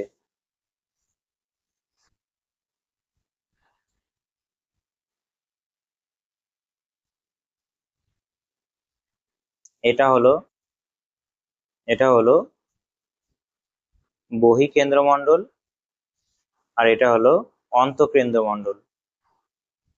ঠিক আছে, এটা তরল, এটা কঠিন। এবার এই দুটো স্তরের মাঝামাঝি বিযুক্তি রেখা আছে, অর্থাৎ ভূমিকম্প তরঙ্গ এইখানে এসে পাল্টে যায়। এটা আমরা একটু আগে বললাম গুটেনবার্গ। ঠিক আছে, আর এটা হবে লেহম্যান। লেহম্যান বিযুক্তি রেখা। বিযুক্তি রেখা মানে কি বললাম, যে ভূমিকম্প তরঙ্গ এখানে এসে কি হয়, তার গতিবেগ কমে যায় বা বেড়ে যায়, এই অংশটাকে বলা হয় কি বিযুক্তি রেখা। ঠিক আছে, আর এই যে সবকটা বিযুক্তি রেখায় আবিষ্কার করেছে এক একটা বিজ্ঞানী, বোঝা গিয়েছে? বেশ। আর এটা সব থেকে মনে রাখবে যে এটা কি, এটা আমাদের পৃথিবীর ম্যাগনেট তৈরি করেছে। বেশ। এরপরে আমরা যে বললাম, এটা হলো আধুনিক ভাবনা চিন্তা, যেটা আবিষ্কার হয়ে গেছে। ঠিক আছে, এরপরে বিজ্ঞানীরা এর আগে বিভিন্ন ভাবে তারা দৃষ্টিভঙ্গি দিয়ে ব্যাখ্যা করেছে। এর আগে এই আধুনিক মতবাদ আসার আগে, ঠিক আছে, কিছু বিজ্ঞানীর নাম আমি বলছি, তারা তাদের মতামত লিখেছে। প্রথম মতবাদ হিসাবে রেখেছিল মোটামুটি সুয়েসের মতবাদ। তিনি তিনটে স্তরের কথা বলেছিল: ক্রাস্ট মানে শিয়াল, আর এটা গ্রানাইট দিয়ে তৈরি, এটা বলেছিল সুয়েস। যে মতবাদ, যে কথাগুলো বললাম তার আগে, ঠিক আছে, তারপরে তিনি বলেছিলেন ম্যান্টেল, এটা কি দিয়ে তৈরি, সীমা তৈরি, ব্যাসাল। এটা কিন্তু এখন বর্তমানে ঠিক নেই, কিন্তু পরীক্ষায় প্রশ্ন দিতে পারে, তাই একবার বলে দিলাম। এটা হবে কোর। আর একটা বলেছিলেন কোর, তারপরে কোরকে বলেছিলেন নিফে, অর্থাৎ এইটা ঠিক বলেছিলেন, এটা হলো নিকেল লোহা দিয়ে তৈরি। ঠিক আছে, নিকেল লোহা দিয়ে তৈরি, এটা ঠিক বলেছিল। বোঝা গিয়েছে? বেশ, তবে এটা টোটালটা হয়ে গেল। এবার কিছু কথা বলছি, ঠিক আছে, গুরুত্বপূর্ণ কথা, সেটা নোট ডাউন করে নাও, আমি মুখে বলছি, শুনে নেবে। ঠিক আছে, আমি লিখেই দিচ্ছি গুরুত্বপূর্ণ তথ্য। গুরুত্বপূর্ণ তথ্য, 1 নম্বর তথ্য হলো পাইরোস্ফিয়ার 100 থেকে 2780 কিমি পর্যন্ত হলো পাইরোস্ফিয়ার। ঠিক আছে, পাইরো মানে আগুন বা ফায়ার, গ্রিক শব্দ পাইরো মানে ফায়ার। ঠিক আছে, অর্থাৎ ভূঅভ্যন্তরে শিলামণ্ডলের নিচে 100 থেকে 2700 কিমি পর্যন্ত বলা হয় কি পাইরোস্ফিয়ার। আর ব্যারিস্ফিয়ার আছে। ঠিক আছে, ব্যারি মানে কি, এই যে অংশটা মানে কি ডেন্স, হেভি, হেভি। ঠিক আছে, এটা কত থেকে কত, এটা একবারে পাইরোস্ফিয়ারের নিচ থেকে কেন্দ্রমণ্ডল পর্যন্ত, পাইরোস্ফিয়ার থেকে কেন্দ্রমণ্ডল পর্যন্ত, পাইরোস্ফিয়ারের শেষ থেকে কেন্দ্রমণ্ডল পর্যন্ত এটা আছে ম্যাডিস্ফিয়ার। ঠিক আছে, তারপরে ভূমিকম্পের ছায়া বলয় তো বললাম, হয়ে গেছে। আর অ্যাস্ট্রোস্ফিয়ার কি আবিষ্কার করে সেটাও বললাম। সেটা কি বললাম, নাম অ্যাস্ট্রোস্ফিয়ার কি আবিষ্কার করে, ভূতত্ত্ববিদ ব্যারেল। ঠিক আছে, এই কটা মোটামুটি তোমরা যদি দেখো আর নিজেদের বই পড়লে মোটামুটি ধরে নাও সিলেবাসের এই অংশটা কভার হয়ে যাবে। ঠিক আছে, আর কিছু গুরুত্বপূর্ণ কথা আছে, এখানে একটা ছবি রেখেছি, তোমরা চাইলে পিডিএফটা আমি দিয়ে দেবো, কমেন্ট বক্সে জানাবে যে পিডিএফটা লাগবে কিনা যা করেছি। যদি লাগে বলবে হ্যাঁ স্যার দিন পিডিএফটা, আমি আমার টেলিগ্রাম চ্যানেল আছে, আমি লিংকে দিয়ে দেবো, সেখানে জয়েন হয়ে যাবে, আর এই পিডিএফটা আমি সেখানে পাঠিয়ে দেবো। যদি পিডিএফ লাগে তবে কমেন্ট বক্সে জানাতে হবে যে পিডিএফ লাগবে কিনা, তবে কিন্তু আমি দেবো, তাছাড়া কিন্তু আমি হয়তো পাঠাবো না বা ভুলে যাবো পাঠাতে। ঠিক আছে। এইখানে এখানে কিছু গুরুত্বপূর্ণ তথ্য দেওয়া আছে, তোমরা দেখবে যে শিয়াল সিলিকা অ্যালুমিনিয়াম দিয়ে তৈরি। ঠিক আছে। এর মাঝে আছে কি কলোরাডো বিযুক্তি রেখা, শিয়াল, আর তার নিচে আছে কি সীমা। ঠিক আছে। সীমা কঠিন, শিয়ালও কঠিন। ঠিক আছে। সিলিকা অ্যালুমিনিয়াম দিয়ে তৈরি, আর যদি সীমা বলা হয় সিলিকা আর ম্যাগনেসিয়াম দিয়ে তৈরি। এখানে ভূমিকম্প তরঙ্গ, এস তরঙ্গ 6 থেকে 7 কিলোমিটার পার সেকেন্ডে যায়, আর সীমাতে যায় 7 থেকে 8 সেকেন্ডে। ঘনত্ব, ভূত্বকের শিয়ালের ঘনত্ব হলো 2.8, আর সীমার ঘনত্ব হলো 3.0, অর্থাৎ কোথাও 0.12 হেরফের হবে, সেটা নিয়ে টেনশন করার কিছু নেই। ঠিক আছে। আর গুরুমণ্ডল হলো, আর শিয়াল আর সীমার মাঝে কলোরাডো, এরপরে এটা টোটালটা ভূত্বক। ভূত্বক আর গুরুমণ্ডলের মাঝের যে বিযুক্তি সেটা হলো মোহরভিসিক বিযুক্তি রেখা। ঠিক আছে। মোহরভিসিক বিযুক্তি রেখা, বোঝা গেছে। এবার গুরুমণ্ডলের এই অংশটা কি 3.4 থেকে 4.5 গ্রাম ঘনত্ব, গভীরতা হলো 33 থেকে প্রায় 600 বা 700, আমি 700 বলেছি, 700 ধরবে, রাউন্ড অফই ধরে নেবে। ভূমিকম্প প্রায় গতিবেগটা হঠাৎ করে বেড়ে যায়, 7 থেকে 8 ছিল, গতিবেগটা বেড়ে গেল 9 হয়ে গেল। আর এস তরঙ্গ গতিবেগটাও কিছুটা বাড়ে। ঠিক আছে। কি দিয়ে তৈরি? ক্রোমিয়াম, লোহা, সিলিকা, ম্যাগনেসিয়াম, অর্থাৎ প্রফেসিমা। ঠিক আছে। আর এরপরে আছে এই যে গুরুমণ্ডলের ওপরের অংশ, এটা উপরের অংশ, বহির্গুরুমণ্ডল অন্তর্গুরুমণ্ডল, এই দুটোর মাঝের অংশ কি বলা হচ্ছে? রেপেত্তি বিযুক্তি রেখা। ঠিক আছে। রেপেত্তি বিযুক্তি রেখা, বোঝা গিয়েছে। এরপরে আছে কি সান্দ্র হয়ে গেল, এরপরে আছে গুটেনবার্গ বিযুক্তি রেখা। গুটেনবার্গ কোথায় আছে? কেন্দ্রমণ্ডলের আর গুরুমণ্ডলের মাঝের অংশটাকে কি বলা হয়? রেপেত্তি বিযুক্তি রেখা। ঠিক আছে। গুরুমণ্ডল নিচের অংশ নিকেল, লোহা, সিলিকা, ম্যাগনেসিয়াম দিয়ে তৈরি, আর কেন্দ্রমণ্ডলের এই অংশটা কি লেম্যান বিযুক্তি রেখা। উপরের অংশটা বলা হয় বহিঃকেন্দ্রমণ্ডল, নিচেরটা অন্তঃকেন্দ্রমণ্ডল। উপরেরটা আছে তরল, এটা ঘনত্ব 10 থেকে 12, আর এটার ঘনত্ব 13.6। ঠিক আছে। পি তরঙ্গ যাচ্ছে, হঠাৎ করে দেখো কমে গেল, 13.65 ছিল, হঠাৎ করে 8 হয়ে গেল। ঠিক আছে। আর এস তরঙ্গ এখানে যাচ্ছে না, এল তরঙ্গ যাচ্ছে না, এল তরঙ্গ শুধুমাত্র ভূত্বকেই যাবে। ঠিক আছে। আর পি তরঙ্গ নিম্ন কেন্দ্রমণ্ডলে 11.23, এস তরঙ্গ যাবে না, এস তরঙ্গ যাবে না। ঠিক আছে। আর উষ্ণতাও এখানে দেয়া আছে, 500 ডিগ্রি, 1300 ডিগ্রি, 2400 ডিগ্রি, অর্থাৎ তোমরা মনে রাখবে যে কেন্দ্রমণ্ডলের আগে, অর্থাৎ আমরা প্রথমে বললাম না যে 33 মিটারে 1 ডিগ্রি করে সেন্টিগ্রেড বাড়ছে, সেটা কিন্তু সব জায়গায় সমান নয়। কেন্দ্র ভূত্বক পর্যন্ত, মোটামুটি ভূত্বক পর্যন্ত ঠিকঠাক থাকবে যে 1.1 ডিগ্রি সেন্টিগ্রেড হারে 33 মিটারে বাড়ছে, কিন্তু ভূত্বকের পরেই হঠাৎ করে উষ্ণতা যে বাড়ার বা উষ্ণতা বৃদ্ধির যে পরিমাণ, সেটা কমে যাবে বা বেড়ে যাবে। ঠিক আছে। বোঝা গিয়েছে। তবে দেখা হচ্ছে পরের ভিডিওতে। যদি পিডিএফটা লাগে অবশ্যই জানাবে কমেন্টে, তবেই আমি দিতে পারবো। আর ক্লাস কেমন লাগছে বলবে। ঠিক আছে। না জানালে কেমন লাগছে, তাহলে আমি পরের দিন হয়তো আনতে অতটা উৎসাহ পাবো না। ঠিক আছে। যতটা পেরেছি করার চেষ্টা করেছি সারা দিনের কাজ শেষ করার পরে। তোমরা অবশ্যই বইটা পড়বে। 8 এর বইটা খুব সুন্দর করে সহজ ভাষায় সব বৈশিষ্ট্যগুলো দেয়া আছে, তোমাদের বললাম। প্রথমে যখন সিলেবাস সম্পর্কে আলোচনা করি, সব বৈশিষ্ট্যগুলো এখানে দেয়া আছে। হ্যাঁ, আর একটা কথা, এখানে শিলামণ্ডলের গভীরতা মনে রাখবে, পরীক্ষায় দিয়েছিল একবার, যে 100 কিলোমিটার। ঠিক আছে। শিলামণ্ডলের ইংরেজি হলো লিথোস্ফিয়ার। লিথোস্ফিয়ার হলো এর ইংরেজি, এর গভীরতা 100 কিমি। এখানে সব টোটালটা দেয়া আছে, কিভাবে কি হচ্ছে, পরিচলন স্রোত পরে আমরা আলোচনা করবো আরো। ঠিক আছে। উষ্ণতা দেয়া আছে, গুরুমণ্ডল আর পৃথিবীর যে ম্যাগনেট তৈরি হচ্ছে সেটাও এখানে উল্লেখ করা আছে, দেখবে এই যে পৃথিবীর চৌম্বকত্ব তৈরি হয়েছে। বিযুক্তি রেখাগুলো দেয়া আছে, সবই দেয়া আছে। যদি কোনো ডাউট হয় আর এই চ্যাপ্টার থেকে আমাকে কমেন্ট বক্সে জানাবে। আর যে পিডিএফটা লাগবে কিনা সেটা আমাকে জানিও।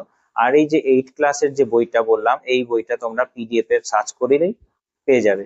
ঠিক আছে। পৃথিবীর অন্দরমহল, এই যে চ্যাপ্টারটা থেকে তোমরা এই প্রথম চ্যাপ্টারটা করতে পারবে। ঠিক আছে। এইখানে শিলাটা এই বই থেকে হয়ে যাবে, বায়ু চাপ বলয় হয়ে যাবে। মেঘ বৃষ্টিও অনেকটা হবে, জলবায়ু অঞ্চল ও বৈশিষ্ট্য বুঝতে পারবে। এই চ্যাপ্টারটা অর্থাৎ এই বইটা ভীষণ গুরুত্বপূর্ণ, পিডিএফ ডাউনলোড করতে পারবে, ওয়েবসাইটে সার্চ করলে পেয়ে যাবে। ঠিক আছে, যদি পিডিএফ লাগে অবশ্যই জানাবে। বেশ, আজকের জন্য এইটুকুই, পরের দিন এখান থেকে গুরুত্বপূর্ণ প্রশ্ন কি আসতে পারে সেটা নিয়ে আলোচনা করব। আজকে আর বাড়াচ্ছি না সময়, ভালো থাকবে। জয় হিন্দ, জয় ভারত।